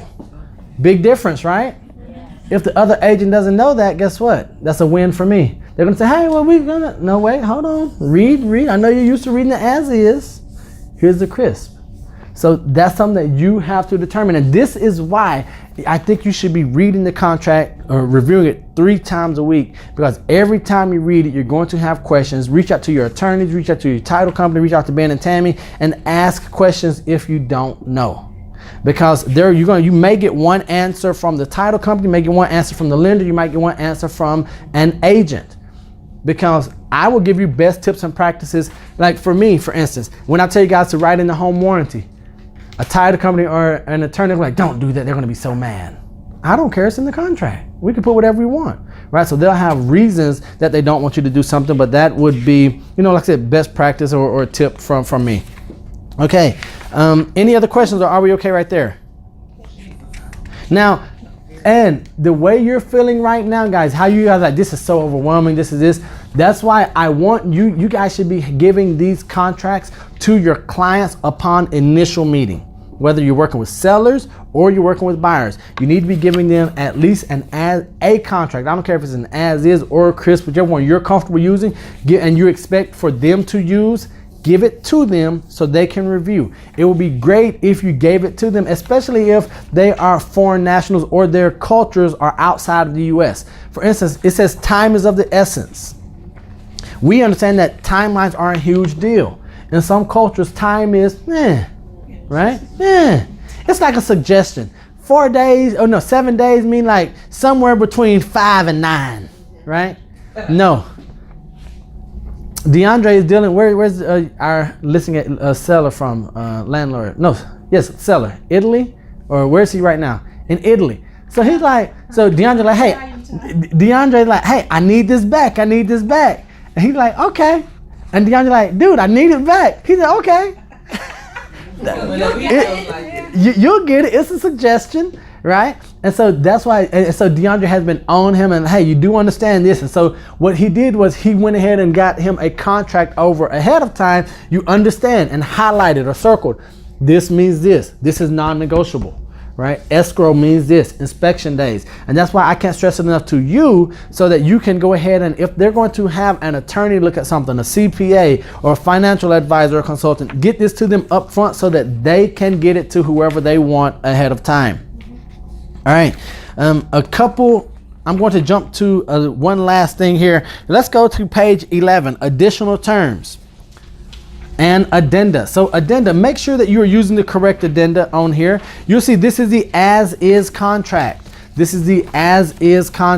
So what you will see when you are in Form Simplicity or Dot Loop, you want to make sure that you're using the correct addenda for this one. For instance, P is lead-based paint. Disclosure. You want to, I'll give you a better one. For the, let's say I right here is reserved. I, K, and L means there are no I, K, and L addenda for an as-is contract, right? However, the CRSP does have things for I, K, and L. So if you have the as-is contract, and let's say you have the letter B, on here that says homeowners association is checked, right? That there's a homeowners association addenda. But then you look at the addendum that came over with the offer and it says homeowners association, but it says letter F. What do you know? You know that is from the CRSP contract. It's the wrong addendum. So you want to make sure you're using the corresponding addendum, the as-is addendum or the CRSP. If you're in Form Simplicity, you will not see the addenda listed under as-is. It will say CR dash or underscore and then the letter or whatever. For the CRSP, you will see CRSP then dash. So if you're going to be using the as-is contract, your addenda should begin with CR. It should begin with CR. And that is if you are in Form Simplicity. And if you're going to be using the CRSP, it will be CRSP and then have the corresponding letter. For additional terms section on here, this is where we put everything additionally that we request. Do not ever put anything about commissions in that section. Commissions cannot be negotiated on contracts. Commissions cannot be negotiated between realtors. Commissions must be negotiated between brokerages and brokers only. You guys understand that? So if an agent comes to you and says, hey, I'm going to reduce my commission to make this deal work, unless they have a written commission agreement, reduction agreement from their broker, don't believe them. If you have ever said, I will reduce my commission to make this deal work, you might better speak to your broker, because what could happen is, especially if you're one of mine, what will happen is you can reduce your commission, but the brokerage is still going to get their money. So that's whether it's going to be out of 1 transaction, 2 transactions, 10 transactions, whatever it is. So you may be working for free. Okay, so make sure that you ask those questions with your broker. But commissions can never be negotiated on a contract, because this agreement is between seller and agent. It is not between brokerages and not between agents. This is also the section where you want to put seller agrees to convey clear and marketable title free of liens, violations, and open permits. You know, we'll get that verbiage out. I think most of us should have that verbiage from our title companies or our attorneys, anything there. Now, flip over to the last page. On the as-is contract, of course we want it signed. It would be ideal if we had addresses on there for the buyer and seller. We do want that if at all possible. But here under brokerage, you will not see, so if we are you will not see a percentage for commissions on here, right? How much is, so if you're getting 3% if you're the buyer's agent and you're getting 3%, in the MLS says 3% for transaction broker, single agent, or no brokerage relationship. If you're getting 3%, how much is the listing agent getting? You don't know. You do not know. A mistake that many agents make is right here. They will put in 3% and 3%, right? Just because you have yours, a 2.5 and 2.5. Now, according to the code of ethics, if you put that in here, let's say that if the MLS says that you're getting 2.5, and if you write 3 in right here, you have just violated the code of ethics, and you will be sitting in front of me for professional standards, because you have tied this offer to an agreement upon an amount that's not disclosed in the MLS. If it's a pocket listing and it's not on the MLS. If it's not on the MLS, if it's not on the MLS, the main reason for if it's a pocket listing and it's not on the MLS, that you can have pocket listings that aren't on the MLS, but the listing agreement has to be sent over to the association. And so here it would need to be sent to, if you're in Miami-Dade's jurisdiction or in the Miami Association's jurisdiction, you would need to send the agreement over to them, and it would say this is a pocket listing and this cannot be on the MLS. You still have to have a listing agreement if it's a pocket listing, but you have to put that it is not, you're authorizing them not to put it in the MLS. So they still have to have record of a listing agreement. Okay, so if I'm the buyer's agent and it's not in the MLS, how do I know what's being paid? That's something that, so you would do like commercial agents do. You would have to speak to the, first of all, so that would be, how did you find the property? I was told by the listing agent about the property. If that's the case, then you would have to negotiate the brokerages. The brokerages would have to either negotiate, or you have to find out what they are paying to the brokerage, and you would have to get something in writing for the amount of commission. I think there's a commission agreement paper in the form simplicity. Yes, now that is between brokerages. Yes. Correct. So yes. that is the form that will be used. So that's if you're going to negotiate. If it's a unilateral communication, if you bring the buyer to a pocket listing, the listing or the seller's agent would say, Cheryl, we are offering 2% to co-op agents for this. You would just have to get something in writing, because then it's not a negotiation. He's just telling you what you're being paid. Okay. Unfortunately, nothing has been communicated. That's my fault. Because I'm representing the buyer and I haven't even So guess what? found it out. I could be working for free. So right now, 24 your roof deal. So right now, so right now, Yeah. you are working for free. So if and if you're representing the buyer, and let me paint worst case scenario. Seller's agent can come and say, sure, we never agreed to compensation. It's not in the MLS. I never promised compensation. Thank you for bringing me your buyer. I greatly appreciate it. So, okay, so now, because I realize and I understand what it is right now, I can't go back in time to do it the proper way. But at this point in time, the thing to do now is what?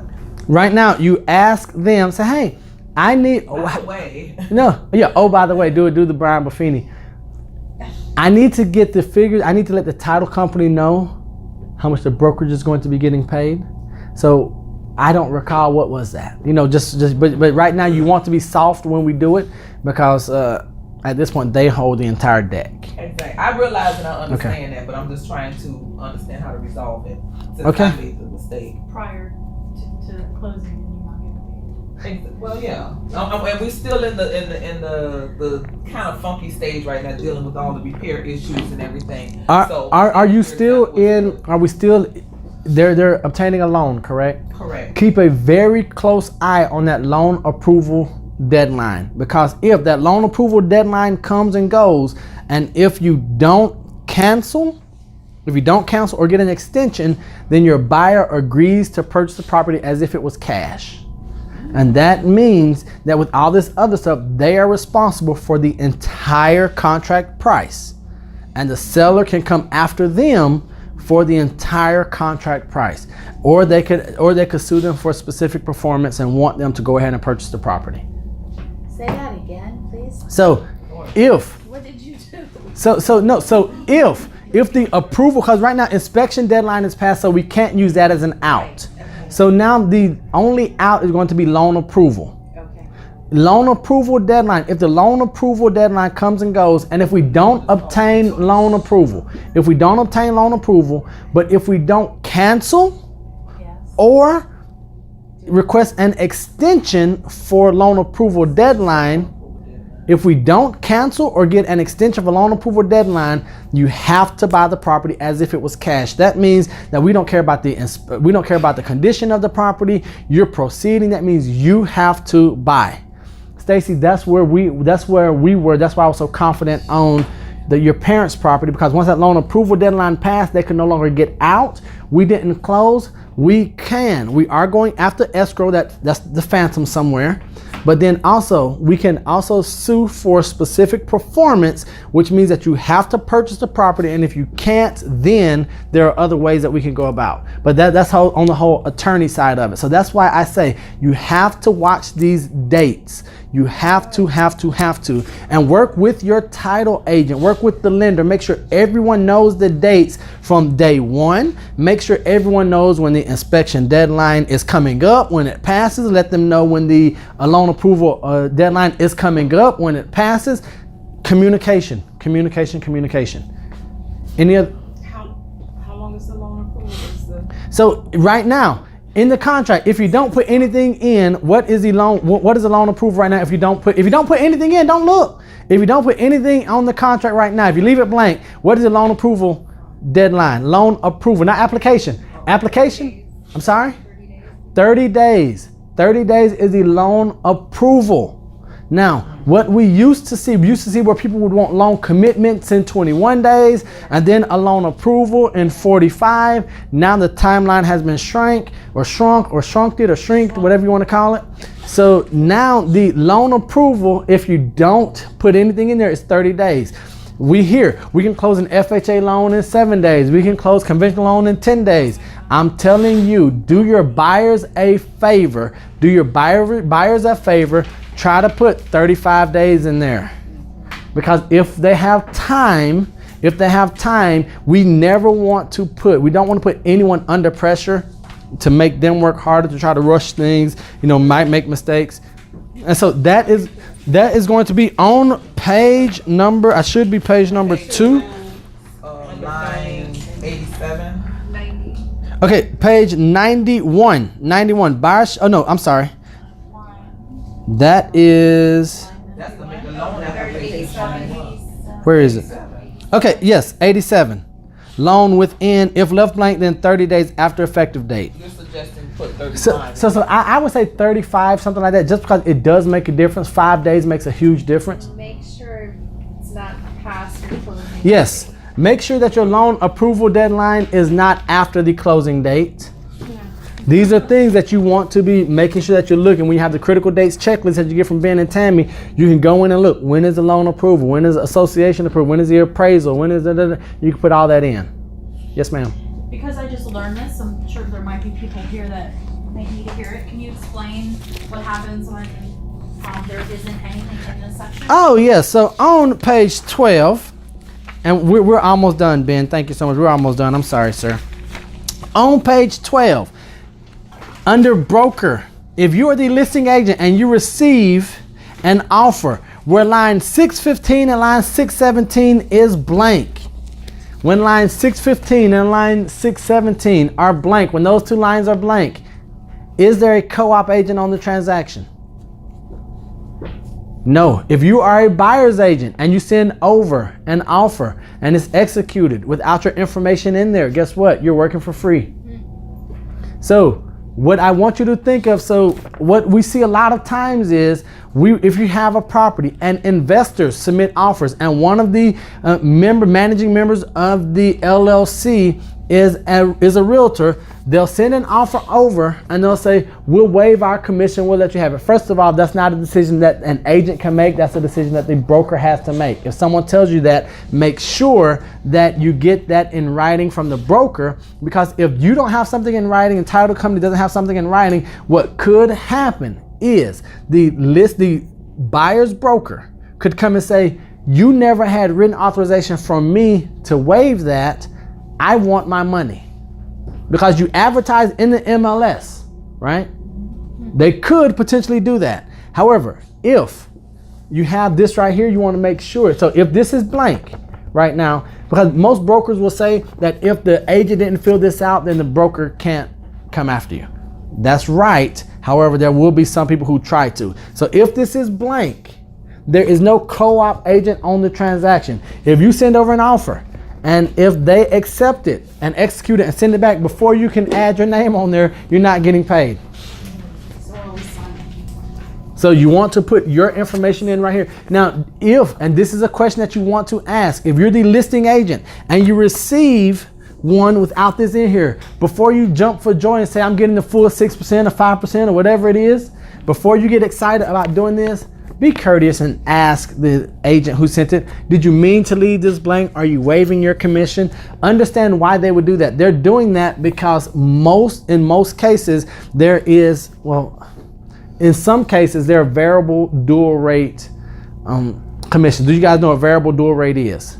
Variable dual rate, you guys will see in the MLS, variable dual rate, yes or no? That means that does the commission change if there is more than one agent on the transaction? In many listing agreements, for instance, I'll tell you guys, in my listing agreement, if I have a listing and Janie brings an agent, it's going to be one amount. It might be 2.5, 3.5, 3 and 3. But if I'm the only agent on the transaction and there's no other brokerage involved, then it automatically goes to 5. Okay? Now, why is that important?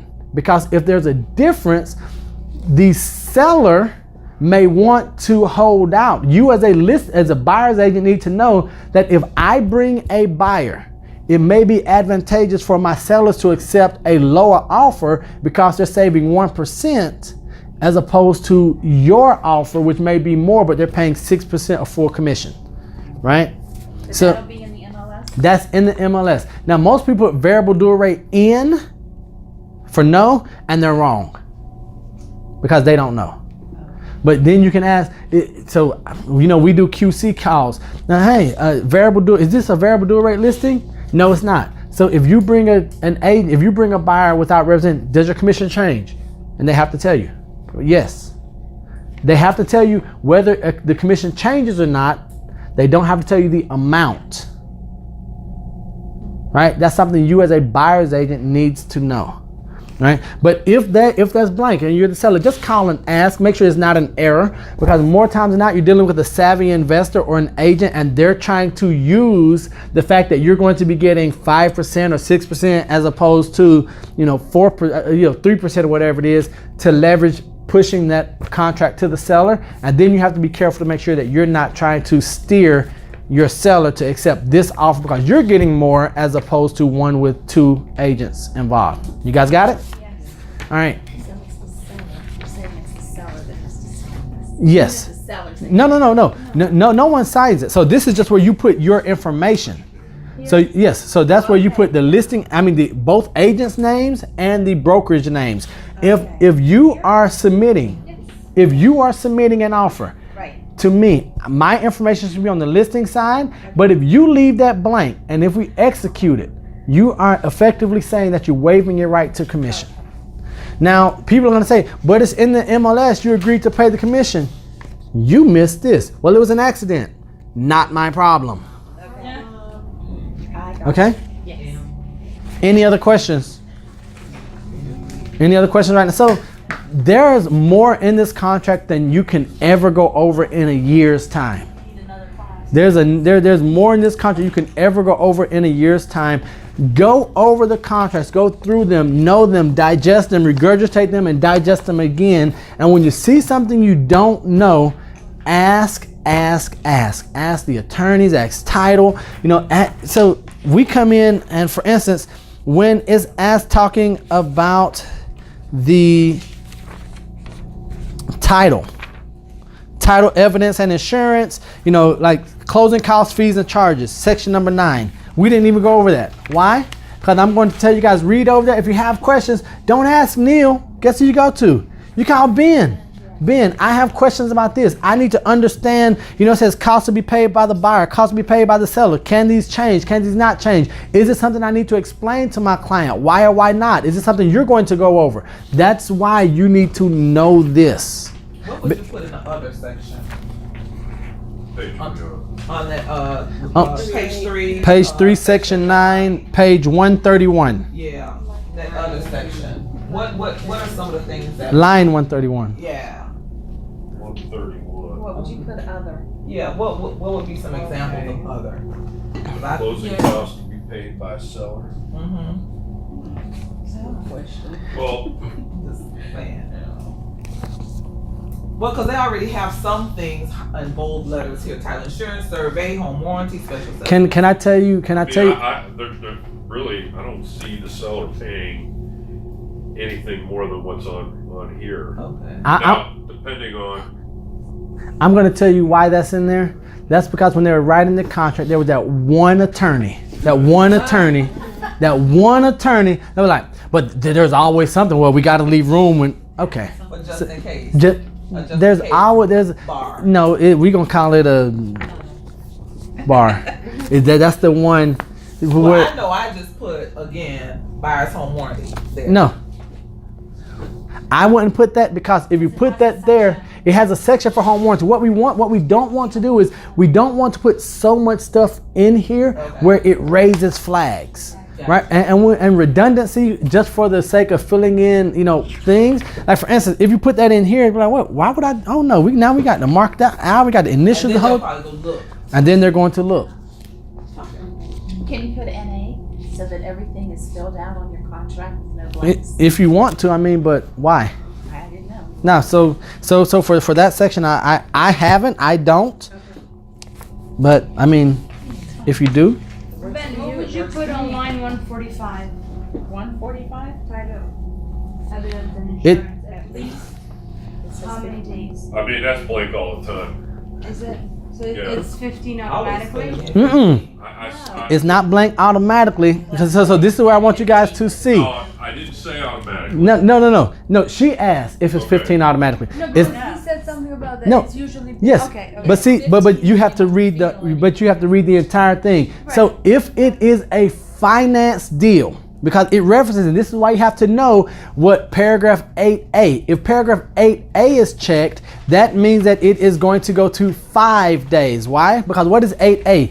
8A means that it is a cash transaction, right? So if 8 B was checked. For conventional FHA, VA, or anything else, then it would be 15 if it was left blank.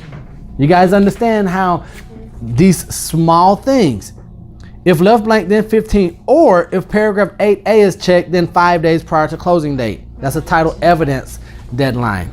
Now, most really, even the good title companies, don't have an issue meeting those deadlines. If it's a great title company, you definitely don't have issues meeting that deadline. Yeah. Okay? Go ahead, Ben. Since we're talking about title. I think we talked about this last week, maybe. If you have a deadline that is way sooner than, your standard whatever days, you need to let me know. When do we need to let you know, Ben? Right when you hand me the contract, okay? Because, To order in as a rush. right, then I can order it as a rush. But I can't, like the problem is I can't go to my underwriter every time and say rush. Right. So, we got to take it case by case. Yes. What would be a case that us as agents would want to rush? Cash deal. No HOA. You want to close it in a week's time. It happens, Oh, okay. right? Okay. If there's no HOA, that means your buyer doesn't have to go in front of an interview board, or we don't have to order an estoppel, which, and if you've ever dealt with the Yeah. HOA people, that can take forever. So cash deal, no HOA, investors, right? Turn and burn in a week. Okay. That's when you call me and say rush. Okay? As Ben said, don't make every time a rush because of our screw ups, right? Because we didn't do something. Hey Ben, this is the third time you messed up. If that's the case, then he's gonna say, Neal, you need to go talk to Stacy because she's saying everything is right. She's rushing me, but I don't know why. Right? Right? I'm not asking to. I know you're just using me as an example. I'm not asking to rush it. I'm asking so I can better provide service to my client on both sides. Yeah, so just remember this. We will always, and Neal was right, I mean, most title companies, not all of them, but most of them will always be done on a purchase that involves a mortgage company. We will always be done with our work before the mortgage company, okay? So, there's just gonna be some times where it's mainly with cash deals, where you're not dealing with a lender and you really want to get things rolling, okay? That's off the top of my head, that's the one I get all the time. Yes. Okay. While Ben is here, before I ask him to speak, any questions for Ben? Title? Any question that you guys have for him right off? Hearing none. Before Ben speaks, I want to tell you guys, the quality of your associations will make or break you. It will make or break you. We went through maybe 1/10 of this contract. You need to make sure that your associations, you need to make sure that the people that you have with you and working with you, that they are vested in your success. I say all the time, I do not want a title company. I don't want a lender. I don't want a home inspection company whose idea of giving me service is here's a drink ticket, let me take you out, let you have drinks, coffee, none of that. I need someone who's going to educate me, help me understand the process, and then be a resource and an ally in this, okay? Because if you don't have those people who are there year in, year out, who's been in the industry for a long time, and who can advise you and help you and your clients, then it's easy for us to slip and to end up in a really bad place. Okay, so make sure that you guys have Ben and Tammy's phone numbers in your phone. You need to have their email addresses. If you have a question, I don't like using them for free. However, if there is an opportunity, if there's an instance where the buyer had to use someone else and didn't do this, or the seller, whatever it is, and I have a question and I need them to look at something, I'm having them look at it. Right? I need your advice. I need your input on this. They'll be glad to do it. But then I also know that Stacy, you're doing deals here. Stanya, you're doing deals. This is where my deals are coming. And if you know me, I'm not giving my business to everyone. And it means a lot, because we know that there's been, I'm sure that each of us, we know title agents, we know title companies who approach us daily. Hey, let's go to coffee, let's go to do this, let's go come here, happy hour, whatever. And then you start to say, okay, but what is the quality of the work? And when my clients are done at closing, are they going to say the entire process was fantastic or it was lacking? Because when we give our reputation, when we give a referral, when we choose who we're working with, that's our reputation as well. All right, so just think about that in everything that you do. Ben, anything you'd like to add, share? Well, yeah, I mean, look, I'm not perfect, and You're not? neither's Tammy. Really? But I can tell you this: when there's a problem, I get right in the middle of it. If there's an issue that we have to deal with, I deal with it. The phones stay on. All right, I won't duck anybody. All right, I'm more than happy to try to help at any turn that I can. And that's really the difference. I think that, and we deal with companies like that all the time in our personal life, not just in our work life. You know what I'm talking about. If somebody's able to say, look, this happened, but we're going to fix it, as opposed to not talking about it, right? That's the worst. So just keep that in mind. I want an opportunity to help each and every one of you, okay? I also know that some of you have been doing this a while. You have relationships, I get that. Give me a shot, Let me interrupt. Yeah. Relationships are great, they're great, and I know, but a lot of times we allow our relationships and our friendships with people to cloud our best judgment for what's the best thing for our friends and for our clients and the transactions. So I tell Ben, and so it's great working with a friend who can separate friendship and business. The issue is a lot of people cannot draw that line. So for instance, if Ben and I have had an issue, Ben, I'm not happy the way this went.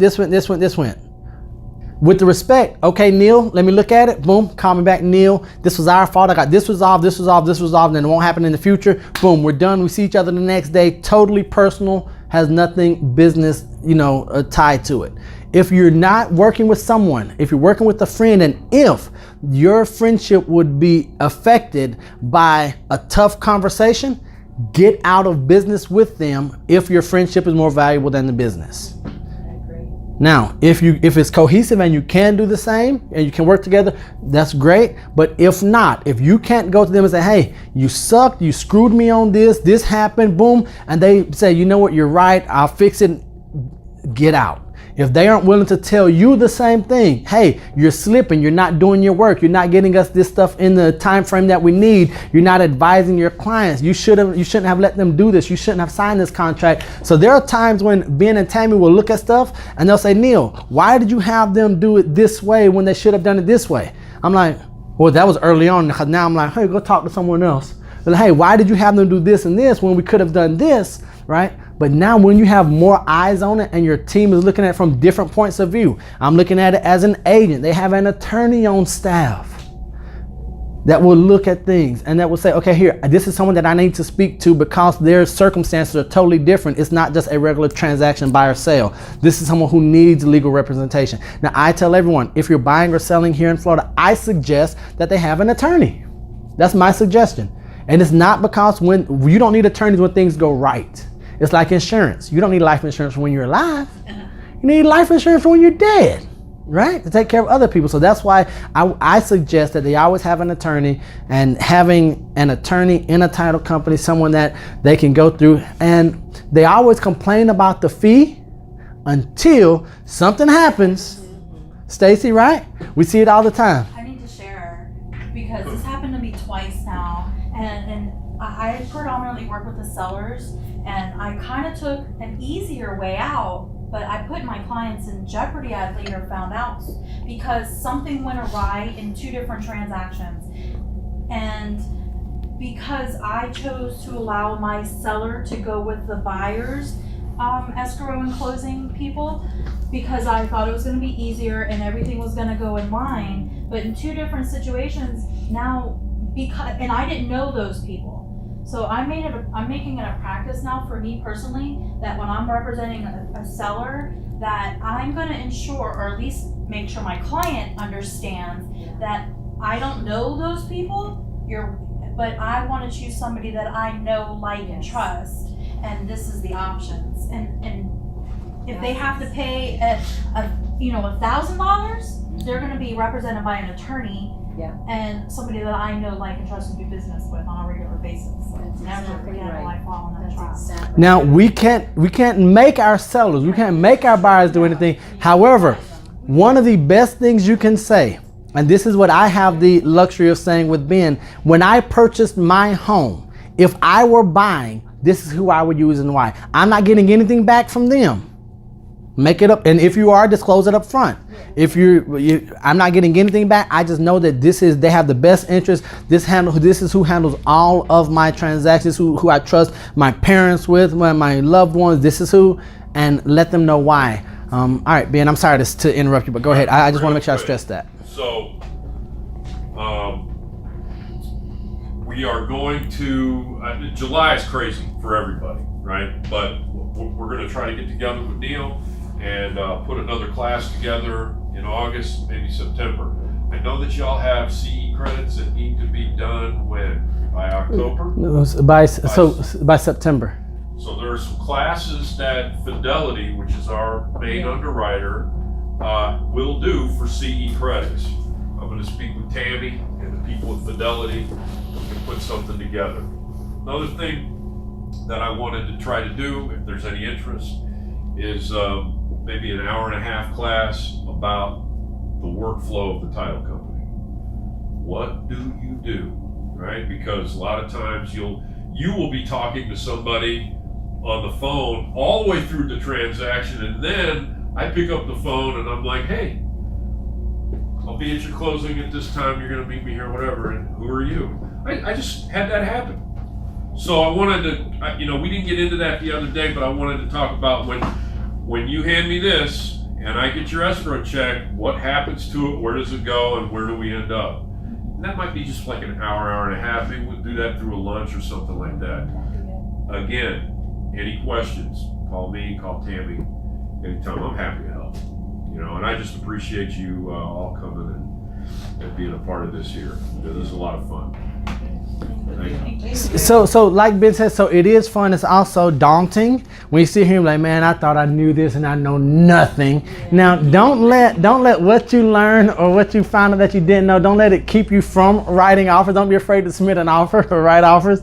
We want you, and the only reason I'm confident in this is because when I was working with my with my mentor for 8.5 years, I saw no less than 1,000 contracts a week. So when you start seeing 1,000 contracts a week, you have to get really good at, okay, yeah, no, send it back, go back, right? So that's what I want you guys. So submit offers, look at them, write offers yourself find a property in the MLS and write an offer, and practice, and then look at it as yourself as the listing agent. I'm pretty smart. I tried to get a home warranty on myself. Can't do that. Right? Little things like that. Okay, I tried to get 15 days inspection. Get familiar with the CRSP, and I know we don't use it. Get familiar with the CRSP, because when you see one from me or an agent like me on the other side of the transaction, and I have certain things in there, you need to know what you're looking at. Even if you never use it, we always want to be prepared, because it will only take one time for you to make the CRSP your best friend, meaning that you'll read that more than the as is simply because you never see it. And it's those skills and those things that we don't practice often that we need to get most familiar with. Okay? Everyone good? Thank you guys so much. Neal, anything you want to share? You've been absolutely fantastic today. Thank you for your help. Anything you want to share? No, you want to give everyone a smile? Okay, thank you very much, sir. If you guys need anything, reach out to me, reach out to Ben, Tammy. We'll be happy to help you guys. If you have not registered for Florida Realtors Convention in August, I think it's one of the highlights of the year. I would strongly encourage that you guys do that. I will be presenting I'll be presenting on the 9th, on Thursday, August 9th, right? and that's going to be and so it's just a 17-minute presentation, but it's going to be the best 17 minutes on Be World Renowned. And so the title is Be World Renowned, and it's talking about how to go from being average and mediocre to the best in the world at what you do. And it's not just real estate, but having a stamp of excellence on every area of your life. And once you have a stamp of excellence, why people will seek you out, and you don't have to go and seek out We have business. to make sure we go to that and not a WCR thing. I'm sorry. It's okay. We have to make sure we see that one. Let's go to Neal's. So it's a 17-minute, and if you guys are going to be in Atlantic City, if you just happen to be in Atlantic City, December 3rd through the 6th. So the 4th, I will be presenting in Atlantic City for Triple Play, which is the holy grail of real estate conferences. I'll be presenting there. Or if you're going to be in the Keys on September 11th. If you're going to be in the Keys on September 11th, I'll be presenting there as well. Or if you, no, I'm just kidding. I'm saying when you the boss and you get to have these little, that's the highlight, because now I get to go home and I get to be told what I'm going to do by my wife and my son, and so you guys are my fun time. Thank you guys.